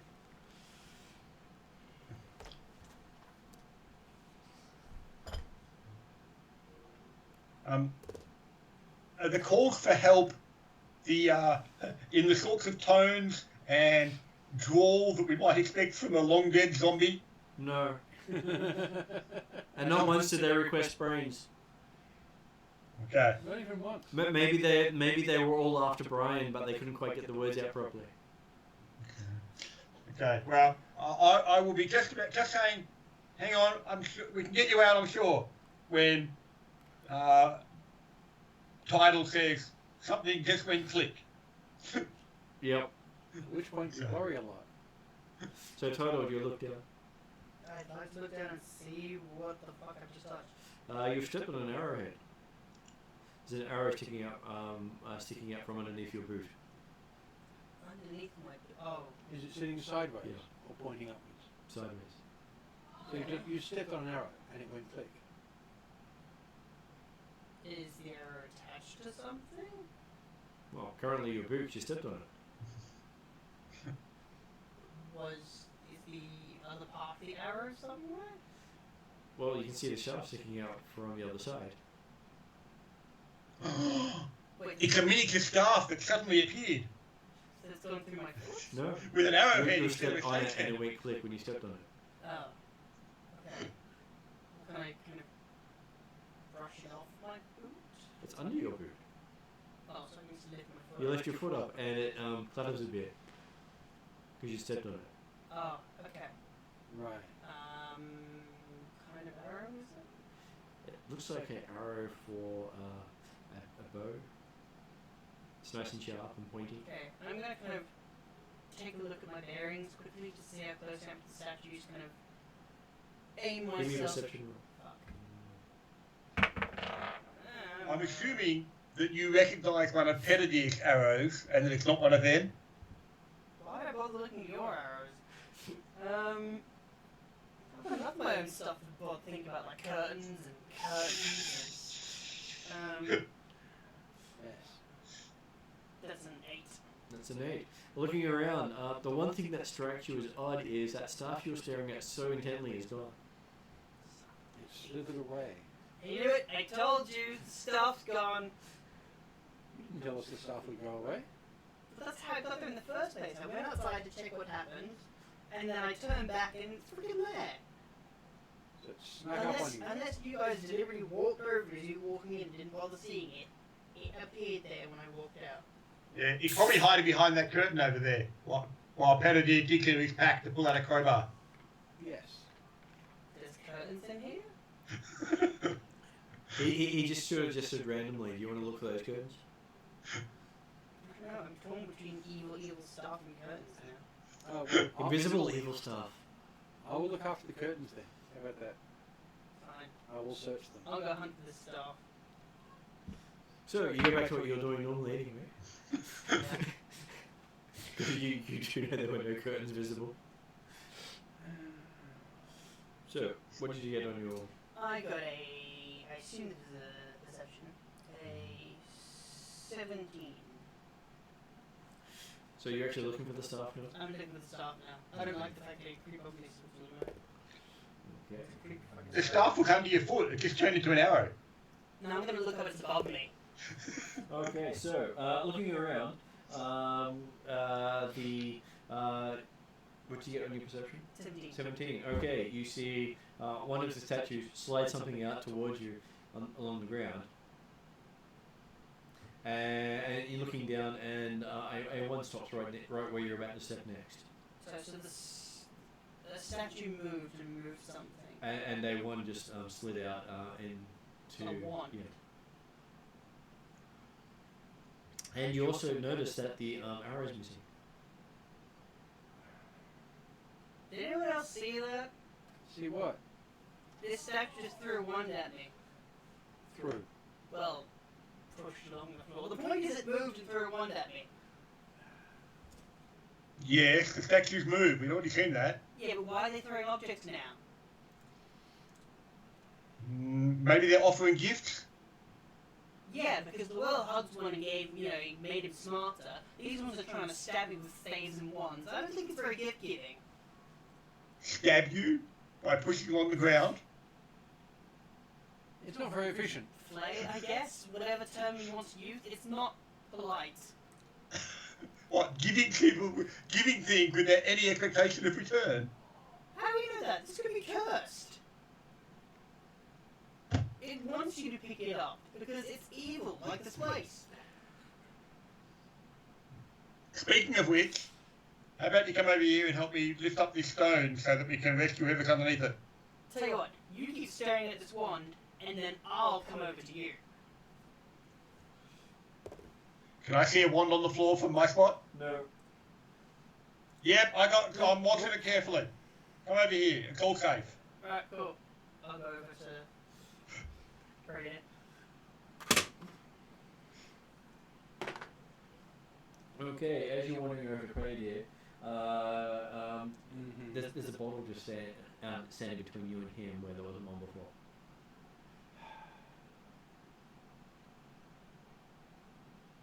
Are you going to be Now they're playing Spin the Bottle, and it pointed to you. Yep. I will step around to the bottle Yep. and ignore it. Or at least try to stare off it for a little bit and then go to Brayden. Okay, so reaching Pradier.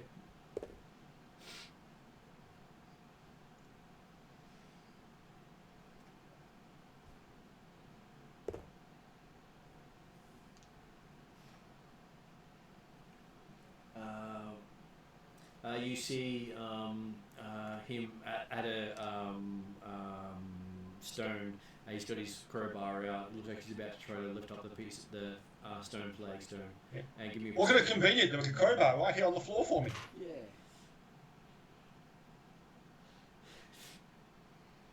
Not even just fire that with him. That's a 11. Okay, and while he's commenting on how convenient that is, for him. While you're kneeling down, looking at what he was trying to tell you, you find something metal slide into your hand. Okay. You got lucky they gave you a crowbar too. You seem to have some sort of rod. A rod. Yeah. What kind of rod? Well, it seems to be made out of some sort of metallic substance.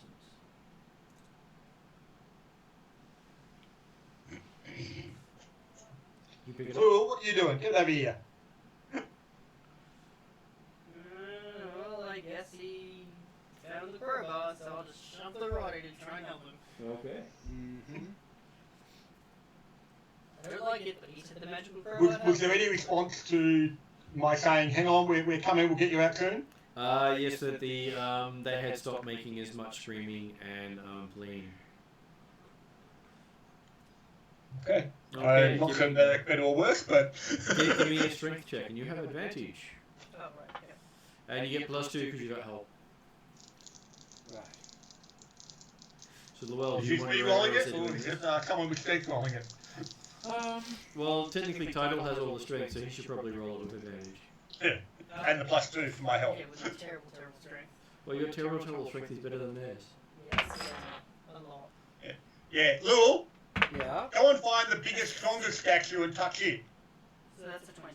20. Sure. Okay, while he's saying that, you hear the sound of the stone rising up. And looking over there, you notice that Tidal is prying up the stone using a wand of the backkeeper. Hey, that's a magic item you're using for that. Yeah, it fit in my hand because I needed it. I have a crowbar. Could we swap, please? We're just finished. Okay, can I have a look at that, please? While they're arguing, I'm going to look down the, see if they're getting the Actually, other it's a wand of the stone. backkeeper. Is it a higher rating than one I've already got? Probably not. It actually is. It's a +2.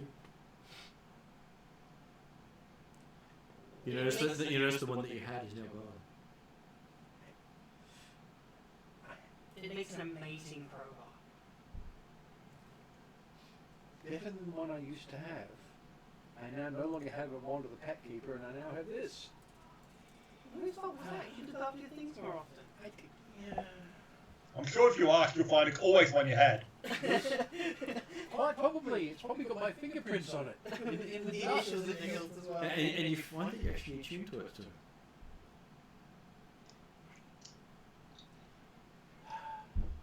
Yes, it's a direct replacement. No, it I'm seems to already- absorb the other one. Yeah, yes, it sort of turned up and went, my stone one is just absorbed into the metal one. You can see it's got metal and stone in it now. And it's got inlay in it that's the old stone from my old wand of the pack keeper. Keep transform, I like it. All the things do weird stuff. Yes, they do. So looking down, Perdidier says, oh, hang on, don't put that crowbar away, we put up the wrong stone. I pull out my crowbar and hold it out. Here, use this. Because I'm guessing the fact that, okay, if we haven't heard anything screaming as soon as the stone came up, we must be under the wrong stone. Okay. Possibly. And basically, you see a face looking up out of you out of the hole. Do you look alive? It does. Well, it's covered in dirt. I'll greet it. What was it? A face. And you can stab it if you wish to, but I don't recommend it. No, well, if it's not attacking us the moment we open it up, well, we won't. 17 on religion. I'm just determining whether it's undead. Given this place, almost definitely. And also possibly not. But also, given that it's been coming up from the crypt. Yes. Okay, so they have two pictures of her. So the first one is that, Yeah, that looks alive. and the second one is that. Much more alive. Yeah. Actually, the rod of the pack keeper I had was a +2. It was. Yeah. If this decided it's going to replace the one I already had. Can I use a cantrip? Yeah. But this one can't leave the castle. In that case, it absorbs and made it a +3. I'm going to use a cantrip, please. Yep. I'm going to use Call to the Wave and use some of my water to come out of my flask thingy. Yep. And kind of wash her face and then go. Okay. So she's sticking her face up out of the hole, and then she's hit in the face by water. Yes. With that. But She's now did clean. Penadere actually look and think whether she's undead or not? You were looking at her, and then she was awash with water. Right. She's now clean and better identifiable. And awake. Right. So she wasn't dead, now she's drowned. I hope not. That's a good thing. Hey, I don't have prestidigitation, and nobody offered. Oh no, she doesn't die. She doesn't drown. It was just for a second. I'm sure a second passed. Oh no. I'll just do it for one. Yeah, time doesn't move here. Oh shit, yes. It's this place. Didn't think about that. Oh, she's now clean. Okay, yeah, she's spluttering a bit, and she looks like one of the Ambervilles that you saw in the mural, in the Okay. paintings. Okay. But obviously, spluttering a bit probably acts more alive than a zombie would, so I will reach down and try and help her get out. Okay, you pull her out. She appears to be in a burial robe. You have a feeling she was buried alive. Oh. She appears to be late for her funeral. Or early. Or early. You'd have to say early if you still alive. If she Oh, was, early, that's yes, yeah, if she, early. Okay, she's never late. It's time here, it's confusing. I'm still getting the hang of it. yes. And she's thanking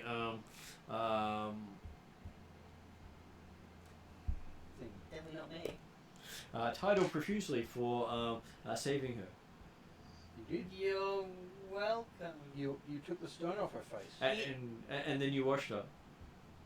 Yes, well, you looked like you were needing a cleanse of things. Just say thank you. Oh, you're welcome, sir. You're welcome. The reason Tyler's not a good diplomat. And she pulls a longsword out of the hole with her. Oh, settle down. That's enough, thank you. No. Oh, it depends. I'm presuming it's not combat ready. She's just holding it. Oh, she was buried with it. So she might even be holding it by its hilt. Oh, okay. Mm-hmm. That's not so bad then. Yes. See, look, even the picture has her pulling out a longsword. Yeah, fair enough. Yes. And she's holding it by the hilt, not waving it at you. Excellent. That's not so bad. And look, they assume there are only three of you too. Nice. Nice. They forgot to draw Toto. So there you go, Jeremy. They thought there were Yep. only three of you. Yes. And Are we they got the giving- smart guy standing off the side. Yes, that's me. Going, why did we open this? Yeah, well, there is that. Little tiny things. So apparently you've now found Dorothy. I was going to say, greetings, ma'am.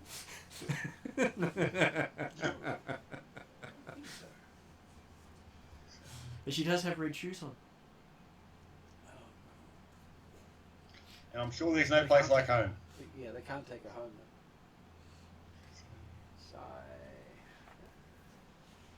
So, if no one else is actually talking to her, Penadere, despite the fact that she's trying to communicate, trying to thank Tidal, Yeah.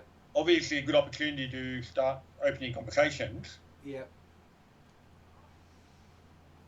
But when it doesn't happen, Penadere will say, "Greetings, ma'am. Are you okay? How did you end up down there?" I woke up Who are down you? here. I am Madeline d'Amberville. See if I can actually... Did they have a different name for her?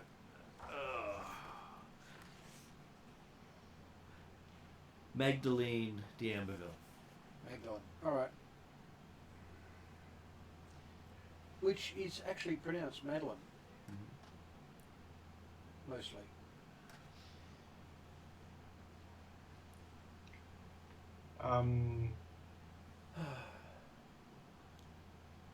So, and how is it that you ended up buried? I remember being sick, and then I woke up here. You woke up in the... And I woke up buried alive. Brilliant. And I've been here for I don't know how long. I Well, time at the moment is both mutable and immutable. Yes. It's not something to worry about right now. Do you know where he is? The Family Crypt. So you know nothing about what's happened to the castle. And where were you when you got sick? In my bed.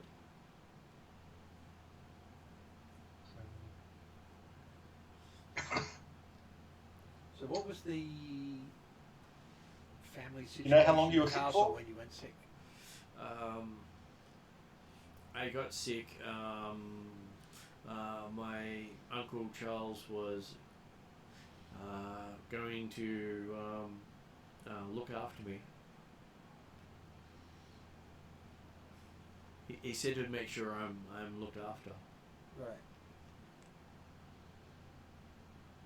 Well, someone the good news is apparently you got better. Or didn't get any worse.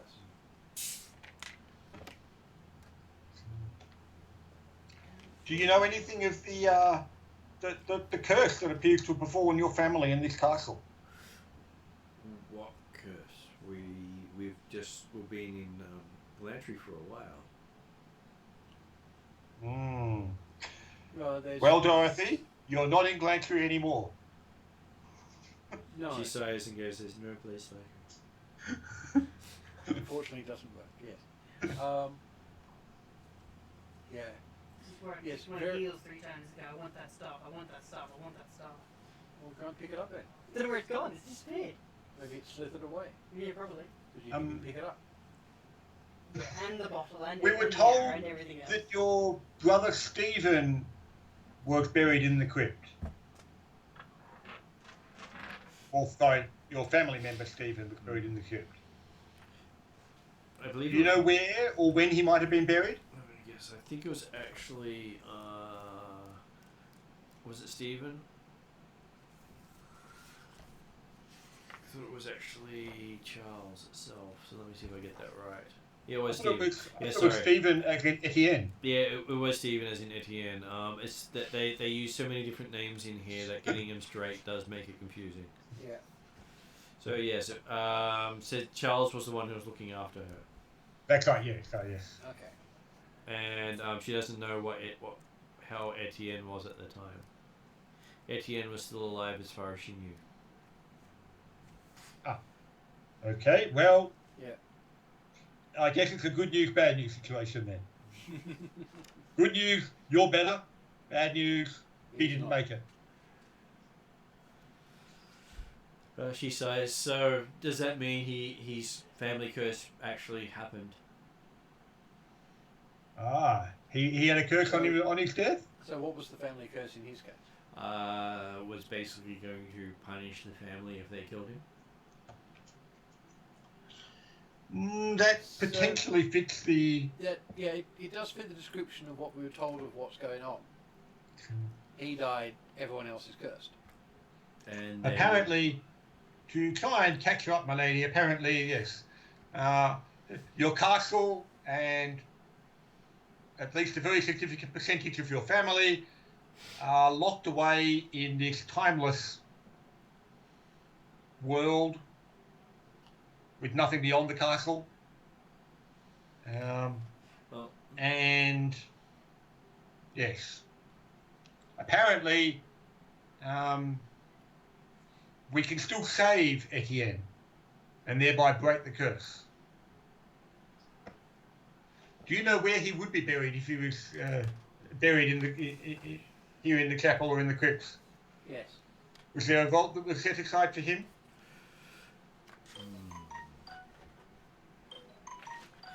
If there was, it would be notes of it in the chapel library. So we can go and check that Okay. out. That basically states where anyone is buried. Yeah, all the burial records.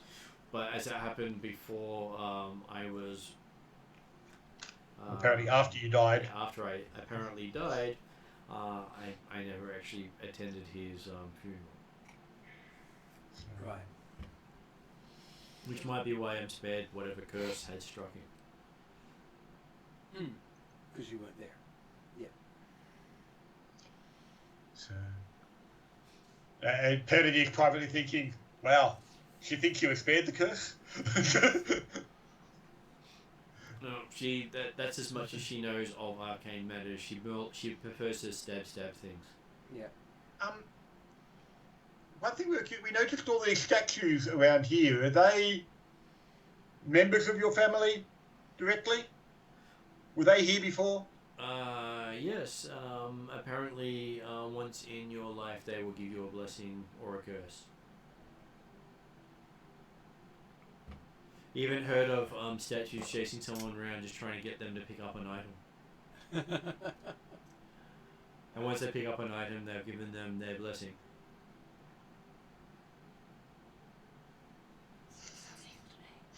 Yes.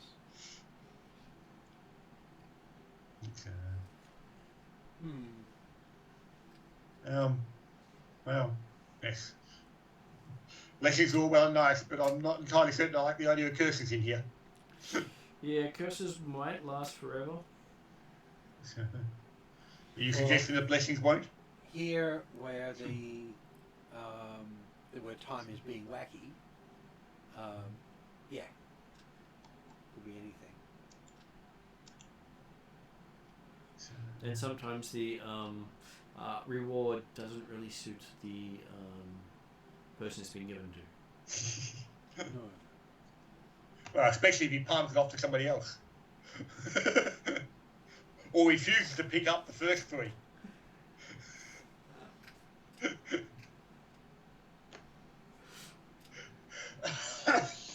You just think of No Face from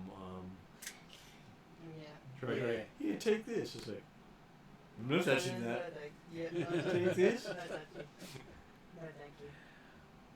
Until eventually you did pick it up and use it.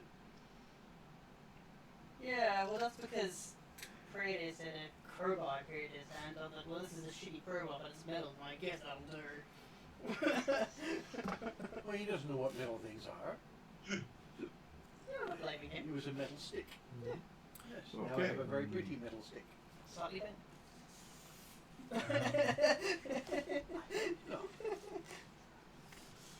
Okay, so So, ma'am, you mentioned that the resting place of Etienne is likely to be in a library, wasn't it, or something? Library, yes. Yep. So, could you show us the way? And She said I can. we may need some assistance in reading the contents of the library. Yes. I'm not sure how much I can help you. I was never a studious sort, she says. Yes, but I suspect you probably read, what is it, France? She looks at you strangely. Something like that, she says. Okay, so trying to keep the map in line with where you're going. You don't need to go to those rooms, so she won't take you there.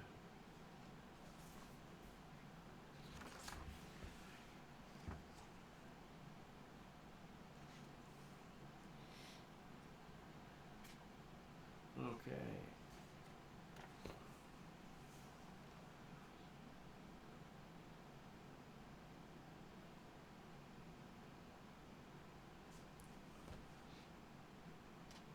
Okay, so as you approach the door to what she says is the chapel library, you hear a voice call out rather briskly, "Please be quiet. I can't stand loud noises." And Madeline, who hears this, basically her face contorts in rage when she charges at the door. But did she do it quietly? No. She's charging, not sneaking. I just feel like we'll have to be quiet, so I just asked whether she was following directions at the same time. Yeah, So, she's not.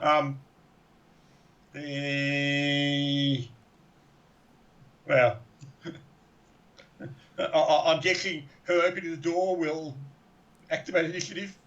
Okay, so the door opens, and in the room you see a 30-foot square room with books-filled shelves lining its walls. 3 doors are set into the walls between the bookcases, exiting the room north, south, and west. Standing bookshelves run down the center of the chamber, each bearing musty tomes of incredible age. A pallid-faced, thin man with widow peak of dark hair and dressed in silk clothing sits at a table, a book in front of him. His hands are covered in amber silk gloves. A single candle burns on the table and the room is wrapped in gloom. Yep. But I'm guessing we're not seeing all that immediately. Well, you do see the woman in the burial dress rush past you, basically saying, "Charles, you buried me alive!" And rushed right at him. So, I will give you initiative. Kennedy will attempt to stop her. But he's going to be slow about it.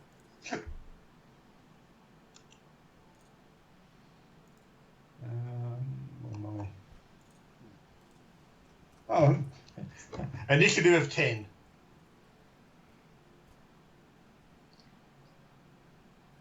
Okay, so how did Llewell go for his initiative? I haven't rolled yet. And title? Sorry. 14. 14 for title. Title's actually going quite well. In it. Where's my bloody in it? Okay. I keep forgetting what inspiration's for. It just happens to be in front of my eyes right now. Okay, so let's see. 24.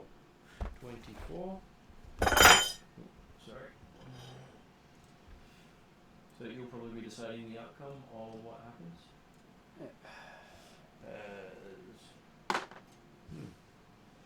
She goes quite fast-ish. Is she charging him, saying, "You buried me alive," with sword raised, or just looking to grab him around the neck? Sword in quite a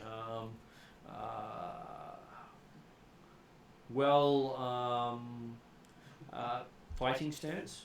Yeah, she knows how to use it. She's charging with intent and knows what she's doing. That's her sword, and she knows what she's doing.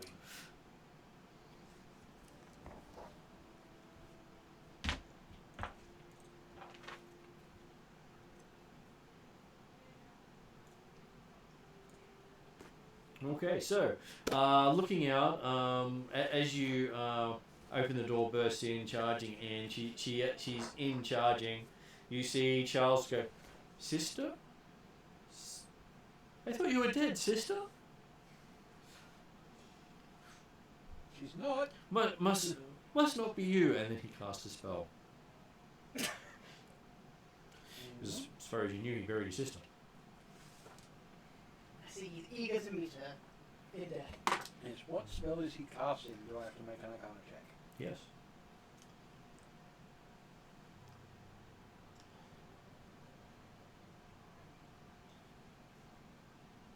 Well, given I'm a warlock, can I use history for it? Yes, you I'll can. do the Arcana. I've got a half reasonable roll anyway. I've got 15 for Arcana. 15. It was a higher level spell than you can understand. Oh. Or at least from a school that you're not used to. It's higher than 5th level. And, not a warlock spell. and you see her go, Right. held in So place. my guess would be Hold Monster. Monster. Hold Monster, Hold Person. Well, no, whole person will not work on undead. But if she's... Would she actually just prove she's dead? Hold monster will work on everything. Oh, that's true. Hold Monster will work on anything. But yes, if you're expecting an undead, you don't use Hold Person. Because it's not going to work. You use Hold Monster, even though it's a higher spell slot, because you know it's going to work. Well, you also use Hold Monster when you can on other things, because it's got a higher resist. Because person was the base level holding spell, and monster was the advanced one. Yeah, it's like level 2 versus level 4. But monster. Monster is includes everything that, but everything but. No. Yeah, Monster will hold everything, including that's people. That's what we're saying. Right. Yeah. hold And you've got a monster, better chance. If you're hold high enough monster- level to be able to cast it easily, yeah, the point is, it's got a higher DC to avoid. the point is with the name, which is what he was having a problem with, Oh, okay, right. is that hold monster is hold everything but people. No. It's hold everything. No. On the name, but it includes people. That's the problem. Yeah, that's why I was confused. Yeah, It's a weird naming choice. It's from the original D&D. That naming convention has been there forever. Yeah, it used to be there were people were considered Basically PC races. humans and PC races, and monsters was everything else. From the spell naming convention, monster over everything else, even other friendly sapient creatures. Yeah.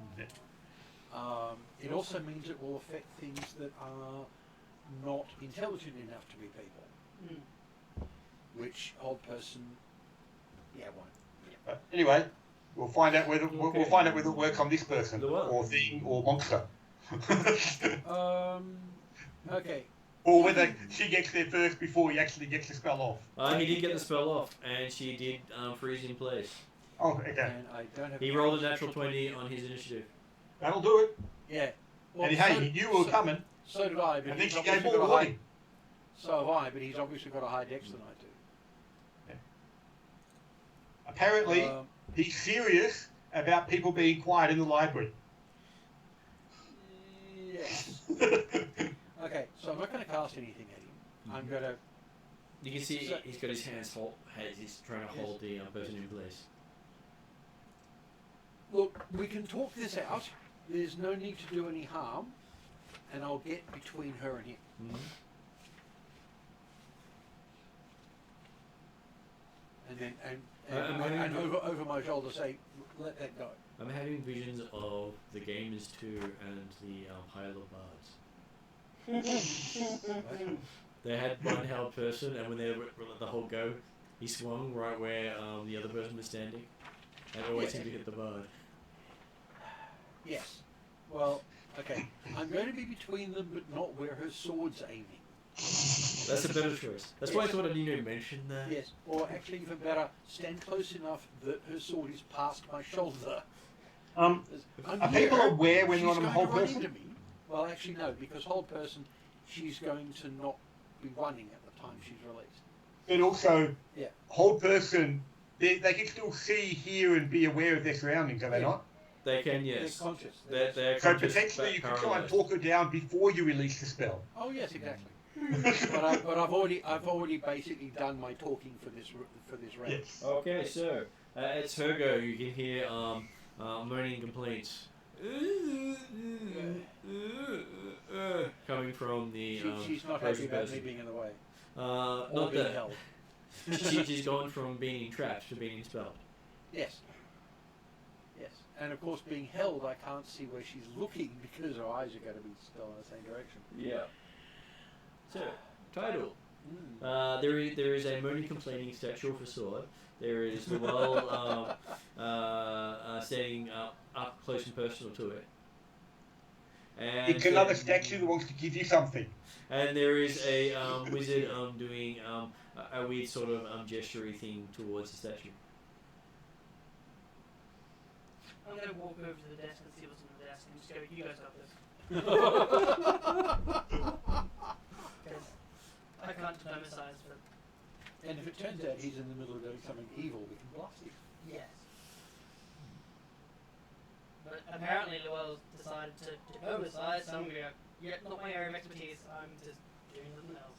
Yes. Because if I try and help, I was going to actually punch someone and things go bad. Okay, so apparently there's a whole lot of stuff written in that strange French language. Okay. I will let Llewell know after this round. So I think I've done my speech for this round. And then last is Prady, which is not very often. Who is basically like,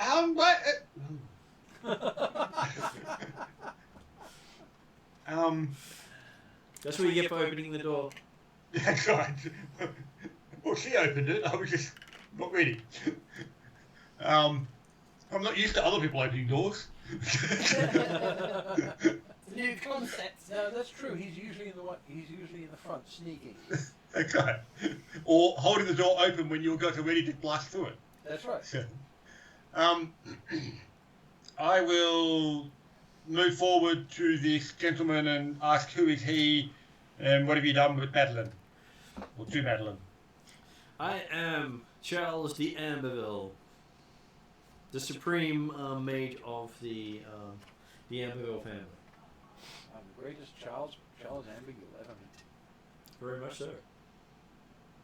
And once you meet this Charles Amber, you won't want to meet any others. Yes.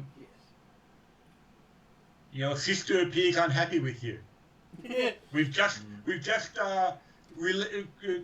rescued her from one of the crypts out in the chapel. Apparently she was buried alive. But she was dead, I swear. Yeah, she's not now. She got better. Or was never actually dead.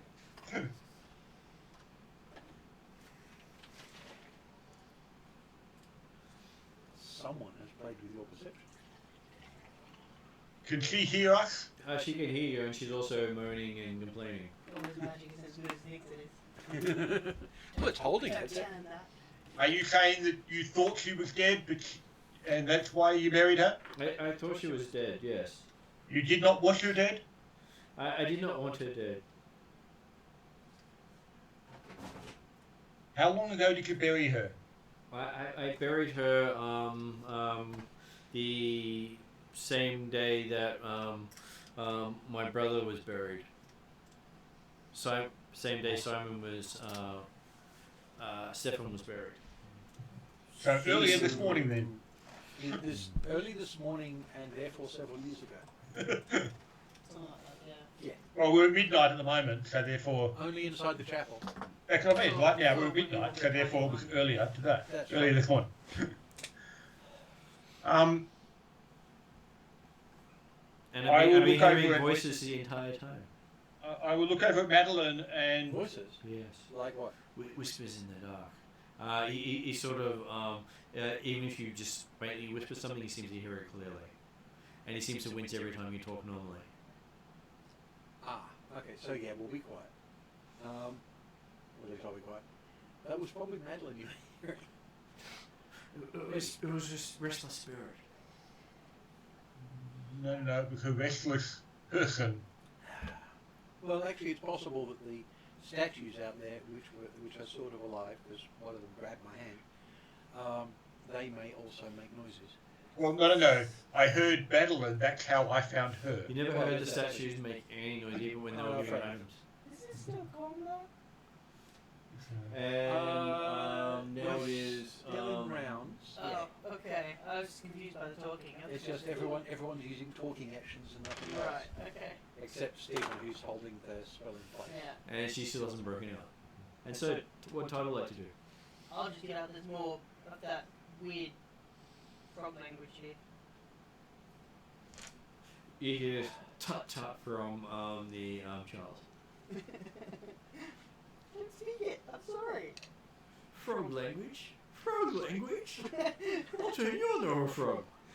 Yeah. Well, he does know Betration, so that's where he's starting from. Here, I gave you an excuse. So he's part frog? I am amphibious. He's aspected that way, certainly. Okay. He looks at you suspiciously. Frog man it is. I can call worse, that's okay. I can deal with that. But yes, there's more of that language here. Okay, I'll step away from Madeline and go and have a look. Okay. It appears to be the family's entire burial records from when they found it. Which is one of the things we were looking for. And it dates back to the. It's got dates that don't match anything Okay. you're seeing. I know this is going to have different dates, so I'm going to look at the most recent one and look at the date for that, and then use that as the basis for the other dates. He doesn't seem to have anything that looks like it's been recently done. Everything here looks like it's at least 200 or 300 years old. Before you guys get engrossed in books, perhaps we can deal with the sibling rivalry. Well, okay. I just had a I quick suspect squeeze it's at not that. helping Madeline's mood to be No. trapped. Well, okay. Look, Madeline, if you don't attack him right now, we'll get him to let you go. You sort of see froth pouring out of the side of her mouth. I don't think she likes the idea. You have a feeling if you've been buried alive for a couple of centuries. You'd be this way as well. I'm gonna use a clean cloth and dab the froth. Mm-hmm. Be polite at least. We don't know dribbling. I'm going to hold the sword hilt. You gonna take it out of her grasp? Yeah.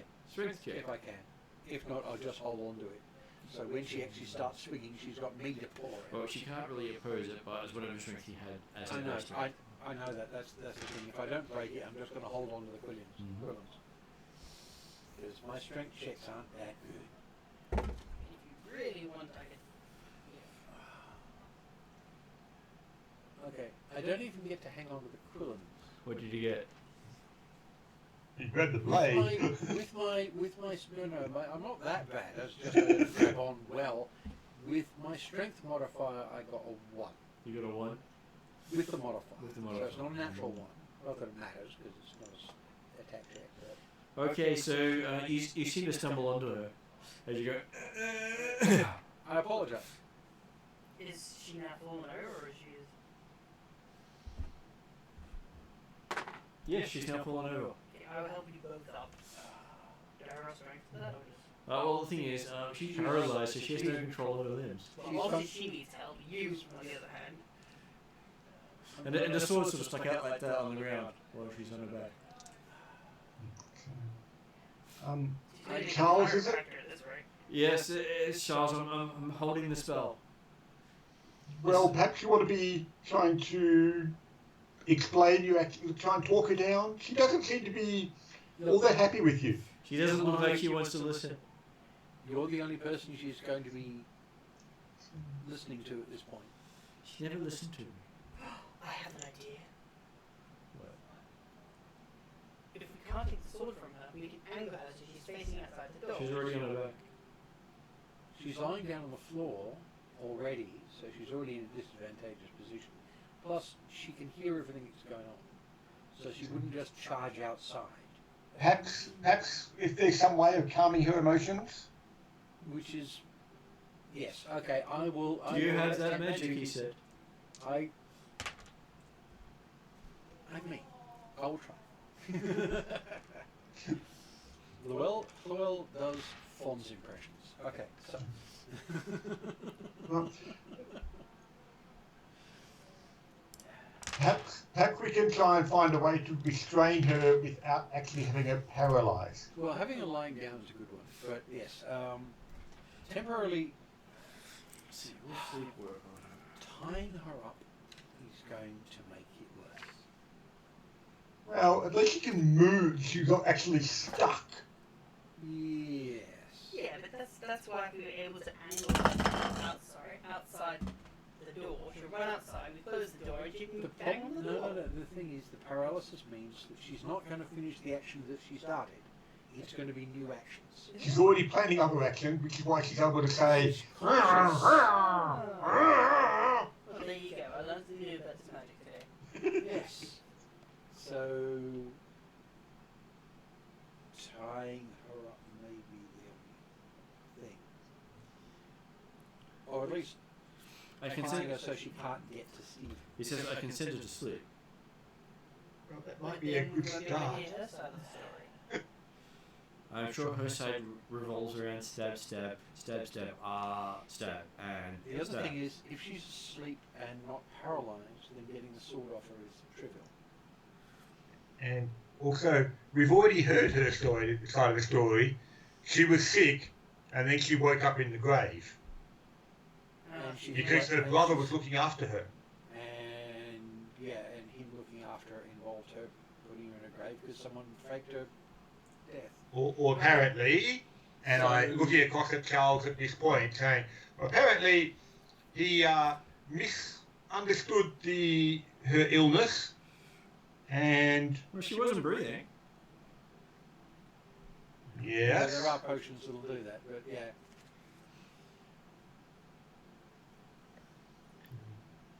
But the main intent is the fact that yes, And that's going to be the main. she was thrust of it. definitely. You definitely thought she was dead, and you've been remorseful ever since that you were not able to save her. Is that correct? Yes, I've been sad I could not save my dear sister. Yes. So that's going to be the thrust of the diplomacy once she is willing to talk for some reason. So, my spell's about to run out, so I will try to put her to sleep. Okay. So Madeline, we're not aiming to hurt anything here. You're not going back into the grave. It's all good. We're just trying to calm down. Why are you rolling d8s? That's the number of dice he actually affects. Sleep. That's how it works. Oh, that's right. It works on hit dice. I'm assuming he's told all of us to stand back and away. It No. doesn't affect everyone in the area affected, starting with the lowest hit dice. No, it's your choice of targets. Is it? I thought it was actually an area. No, it's your choice of targets, but It's your choice of targets within an area. it has Oh, the okay, ability yeah. to affect one target before it affects the next one. Yes, it's like power words. In fact, to an extent, it is a power word. Well, that's what he might be using power word sleep.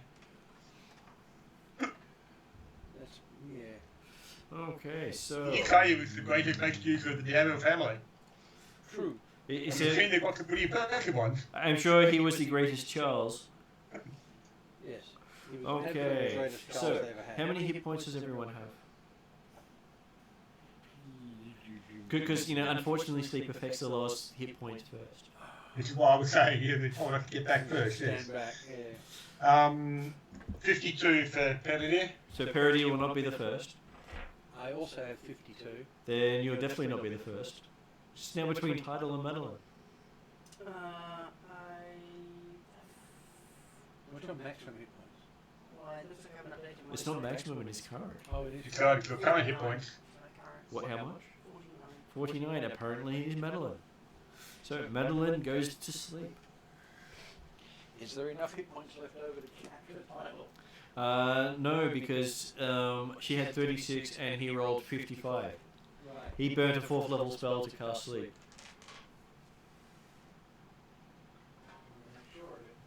Well- In this situation, I don't know that we're burning. Okay, he overcast it to a 4th level spell because he didn't have any more 5th level spell slots. Yeah, well, like I say, I would have expected him to do whatever he could to do it, so I'm happy. And if you got anyone else in the meantime, it's like, well, collateral damage. Just wake him up. Yeah. They probably won't hurt when they hit the floor. Much. So, and then she drops the sword. Yep. For collateral. Alright, put that to one side. So yes, So- now that that problem's dealt with, he points to the elf to deal with it for it. Thank you, Mr. D'Amberville. You've got people for that. No, but they've been in Glantry for a while. Not Glantry, what's it? Yeah, the Glantry. Yeah, they've been here for a while, so they've got some experience with it. You have this obviously holy cleric over here who can go and deal with this sort of stuff, fix someone's brains, That's a cleric. isn't it? What do you call it? Bad one. What? Well, bad cleric's better than no cleric. I've lost our cleric, don't know where our cleric is. That's to me. I was very chuffed. So you call him bad cleric? I don't know to shut up. You've got wisdom, don't you? Who are you calling bad cleric? Me. Well, Okay. Natural one. Yeah, you're the actual cleric. so you go on about how bad a cleric he is? And I'm also the bad cleric. Or are you going to say what I actually am? You roll a 1 on his, how Rick and So you're going to do both. Yes. He is a Weric. It's a warlock cleric. It's a new subspecies of cleric and warlock. Or work, he says. Took some weird ass. Smash them into one being He took some weird ass crossbones. magic Obviously. stuff. He's chloric acid. He looks at you. You've been here long. As long as I needed to be. Obviously aged. He nods his head and goes, long enough. You sound like a local. Apparently. You have to roll a 1 on a I'm in skill. with locals. That's the thing, you've got to roll a 1 on a skill check to get taken for a local. That shows what they're like. He came up for work. He must be a local. Yeah. Cool. Naming's just their thing. Yes. Well, I can sympathize like you can. He looks at you. I thought you did very well, he whispers back to you. And you might have done it from across the room, he still heard everything. Is there a bed or something we can allow Madeline to rest more comfortably? I do know a small crypt where she fit quite nicely, he says. And did you want her back there? No. He's trying to figure that out. I would say no right now. Probably not. I was under the impression you did not want her back there. We said that earlier, but now he's having second thoughts. Well, he still thinks he's gone mad. He said Sis has risen and tried to attack him. Join the club, mate. Well, apparently you did. You said joined his yourself. club. Yeah. You said yourself that you've been hearing her voices, just as I did. And someone Not how I complaining found about her his to get her staff. out. And someone complaining about his staff and not being able to find his staff. Did you lose a staff? Multiple of them. Multiple staffs? I believe the correct term is staves, but yes, they were the same one. Yes, it is a stave collection if you've got more than one staff. Mm-hmm. You can stave off all your problems with staffs. And you can keep track of it if you've got a good staff. Yes, you can. And what happened to your staff? I don't know, it looks much like fuck! That one. Yes, there is a staff with the shape of a snake standing right next to you. Standing, it's upright. Yeah, it's leaning up against the bookshelf. Speaking of staff, perhaps there's someone who can help us move Madeline to a bed? Probably evil. It says, what's this evil you speak of? That stuff. He looks at it. You don't like snake staffs? No, it appeared like... You don't want to control snakes? I will pick Madeline up and put her on a bed. But it was invisible before. We're in a library. Yeah, well, What's the library got to do with snakes?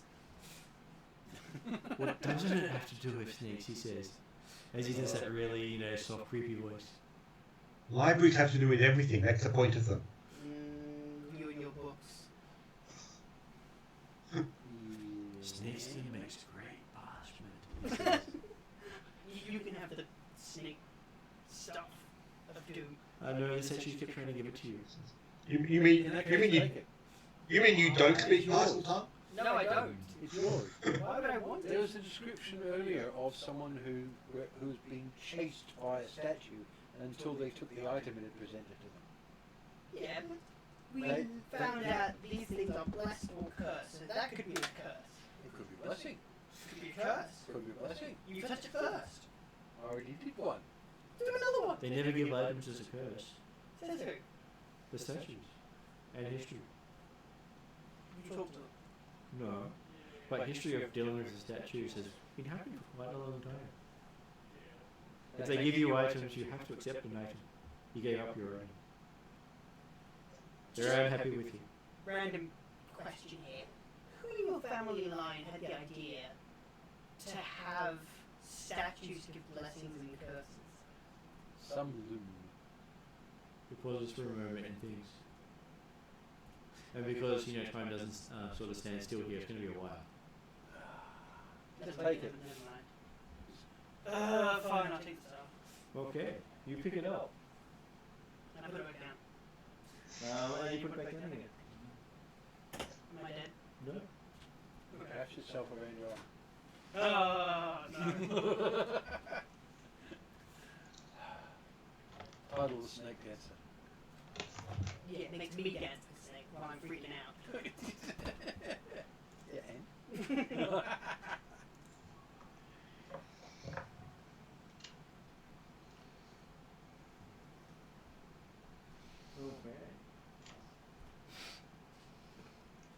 don't think I can do will stay anyway. I have red. Well, I had red room. Yeah, but that's an artifact. It's a different category. Oh, so I can technically dual wield. One's an artifact, one's a stay. Ah. Yes. Yes, the devil's in the detail. So you may have to dual class to use it. Ah, bugger. What's the other class? Red room. Probably. He's probably his own class. Yes. If it's the stuff I'm thinking of, then Cleric, druid, or warlock. it'll be druid. At the moment, I can use staves, but Cleric, Druid, and Warlock will what you need to attune it, but while you're holding it, you're resistant to poison damage. Plus, you can use it as an actual staff. You just can't attune the thing. so wouldn't it be more beneficial to someone else? Yes. If you had a Warlock in the party, yes. You don't have one of those. Well, Yeah, unfortunately, you've got a Cleric. yeah. Yeah. Sorry. who yeah, who already has other things. Yes. On the other hand, I've got items you might be able to use that I don't. Did you want stuff? If you can identify, well, I can identify what the staff is, then we can work out what we can go. This is actually stuff with the other. Yeah, well, given the snake head on it, I'm not surprised. It might bite you. Only told to. You know, thanks. Yeah.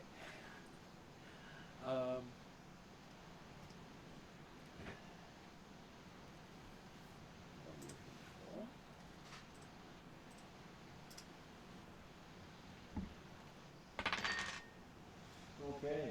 And while you're holding it, it seems to change shape. If you seem to want that gift after all. Wait, hey. Yeah. Wait, it changed shape because I gave it away? Yeah, because you were talking about giving it away. Yes. Oh. You're in the middle of refusing it. He doesn't want to be left alone. He doesn't want to be abandoned. It'll be what you want it to be. I can do it. It might be willing to be something else. How can I accept it if it can't attune it? I'm very confused. It may turn into something you can attune. And it turns into a ring. Oh. It wraps around your finger or your neck. One of the two. A bigger ring. Does it still have a viper head on it? Sure. Yep. Yeah. Why not? Okay. It might not have any effect, but it's still going to have the viper head on it. I got a And a 17 on head, my sorry. willpower check, so I'm freaked out, but I'm not going to smash my finger against the table, so we'll be good. Alright, so what does it turn into? A ring of jumping. Oh! That is distinctly useful from Ring of jumping. So, as a standard, while we're in this ring, you can use the jump spell from it as a bonus action at will, but can only target yourself while doing so. So you can leap all over the battlefield. So, So to be able to jump over the snakes. but because you're a genasi, you can also target someone within 30 feet of you. Ah, because it's a Genasi relic. Yeah. Right. So you get the bonus. Yeah. Plus, being attuned, what's the attuned effect? He can cast the jump spell for range of touch. Yeah. Right, so You'll be able to get past those staves that end up in front of your feet. Well, it also means we can all jump over 30-foot bloody chasms. How many charges does this thing have? No. You use it at will. At will. Oh, at will, okay. Yes. As a bonus action. You only get one bonus action around, but you can use it once every round. Yeah. Okay. But that means you can get all three of us over a 20 or 30-foot chasm in 3 rounds. That is useful. Or it could be quite funny as someone's lining up to do a jump and you go, dink. Or you get all three of us over a 20-foot chasm in 3 rounds, or yourself over a 60-foot chasm in 3 rounds. So it doubles for me. Well, I think it increases Only if you've got someone else to stand in the middle It each increases time. what you can already do, and you're a monk, you can do big jumps Yes, anyway. I can. Yeah, it increases what you can already do. Okay. So yes, you've got a snake, a wooden snake ring with the shape of a adder's head. So really. Yes, but cool creepy.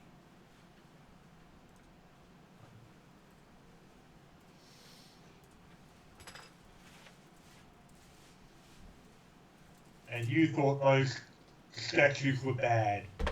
Well, Here they keep throwing gifts at you, and when you're going to reject it, they even convert the gifts. yeah, well, I don't trust them as far as I can throw them. That's not very far, I assure you. Yeah, but you can throw yourself pretty far now. That's true. And now you can, cast jump on things so that they can throw themselves further. Yeah, also, And the funny thing is, you don't even have to attune to get the most out of it. no. I'm this close to try using it on the statue. Because you get the Genasi ability without attuning. That's a good point. So it's only the using it on other people is the only reason to attune it. I know, but he can do it on 30 feet out because he's a Genasi without attuning. If he wants to do it So- via a touch ability, then he has to attune it. Yeah, but he can just go, you, jump, pull! But how many other items have you got at the moment? That's what I mean, he doesn't have to attune to use it. Yeah, but I'm saying, in fact, I wouldn't have thought. I didn't think you had that many items anyway. So. I have the special longsword, which is a Hydra longsword. I don't know why I'm acquiring snake items, but apparently I am. Apparently, know you're the the thing. snake charmer. Because they're obviously water snakes. Yeah. Oh. Better do you understand Actually, that? an Have you? interesting one. It turns from an adder into a water snake head on the ring. Because it fits him. Actually, it's an air temple sword. And the amusing thing is, the ring is a Genasi relic. It's known as. So if he had been an Oh. Genasi, he would get an Yeah. extra bonus. That's true. Yeah. Yeah. So you've got two Genasi items now. Yes. I do like the thing about jump. They've actually simplified the spell description. I was just checking I that. had that chance. Yeah. The effective jump, it triples your listed jump distance. I'm trying to work out how far can you normally jump. And it lasts a minute. You can normally jump your move distance. Yeah. Move in feet. Moving feet, yeah. I forgot when I have my sword out, it gives me regenerate too. Oh, even better. You can bounce off spiky stuff. Well, what it means is What are you planning for me? you can jump half your normal movement every round for a minute. That's like Because 22. what's your present normal jump distance? What's your movement? It's your movement. It's 45. No, it's actually your strength. Strength? When you make a long jump, you cover a number of feet equal up to your strength score. Right. If you move at least 10 feet on foot immediately before the jump.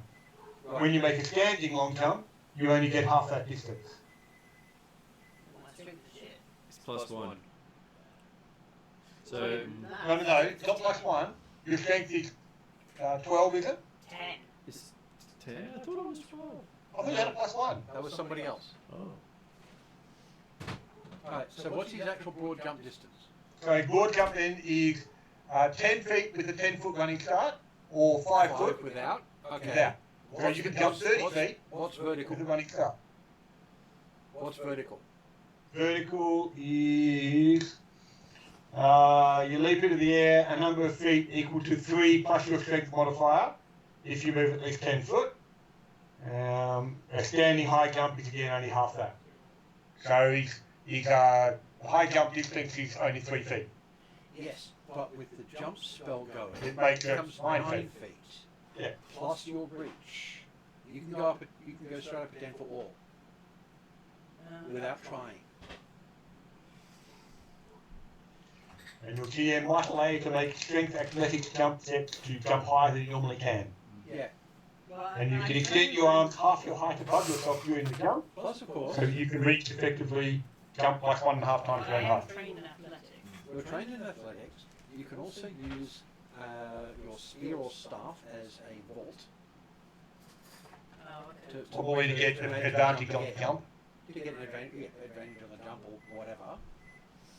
So you can bounce around the battlefield all over the place now. Remember, each foot of jump movement, it counts as 1 foot of movement. Yeah. So yeah, if you jump forward further than your normal movement rate, it's actually going to take you more than a round to get there. Well, no. Yeah. It may take 2 move actions. Yes. Yeah, but the thing is, it's going to take up combat actions that he would otherwise Yeah. be using. That's my point. So yeah, if it takes you 2 moves to get your full jump distance, that's your entire move action for the round. Yep. Which is fine. Me just doing a mighty. Yeah. But in general, basically, it's you can move like 3 or 4 squares in any direction, over any terrain, over anybody, at any time. It's a handy thing. That's a sort of handy boiled down. And if you haven't got at least 4 other items, there's no reason not to attune it. Yes. Yep. Because you can attune 4 items, not including the regular staff. Yes. And if it were D&D 3.5, you would go and get the feat that allows you to use full jumping distance without having to have a run up, because there is one. Yes. Yeah. Okay, so considering it is now Jump 10:21, I'm going to say Yes. that Charles is going to look up details in the crypt for you in the notes here written in Yep. France for you, so he can start tracking down the details for you. And we'll join Madeline in sleep.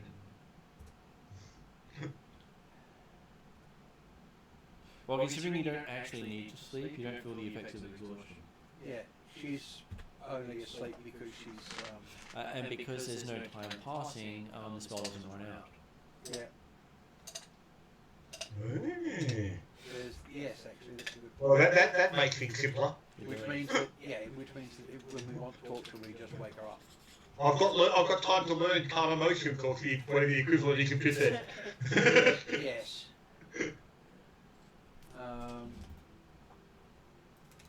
Actually, the amusing thing is the description of lesser restoration actually does cover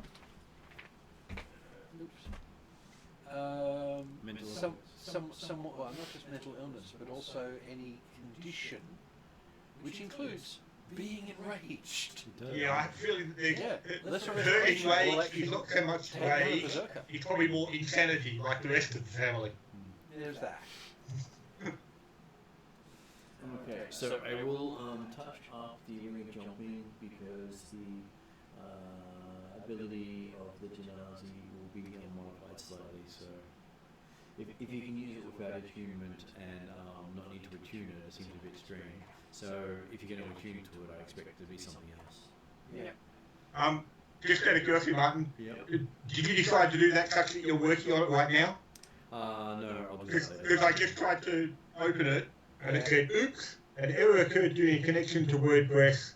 The page you're trying to view cannot be shown because an error in the data transmission was detected. No, just refresh the page and see if it shows. Yeah. I'm not actually editing it at the moment. No, that's I didn't think you would be, but I just thought I'd mention the fact that, oh, hang on. It happens to me occasionally. It's one of the frustrations of WordPress, but WordPress is better than the other tools I've been using, including some I paid for, which is frustrating. Yeah. So I'm going to put it into in credits, so that way we can say things without with what All it is. good? And if you want to stay around, I'll chat to you after. Yeah.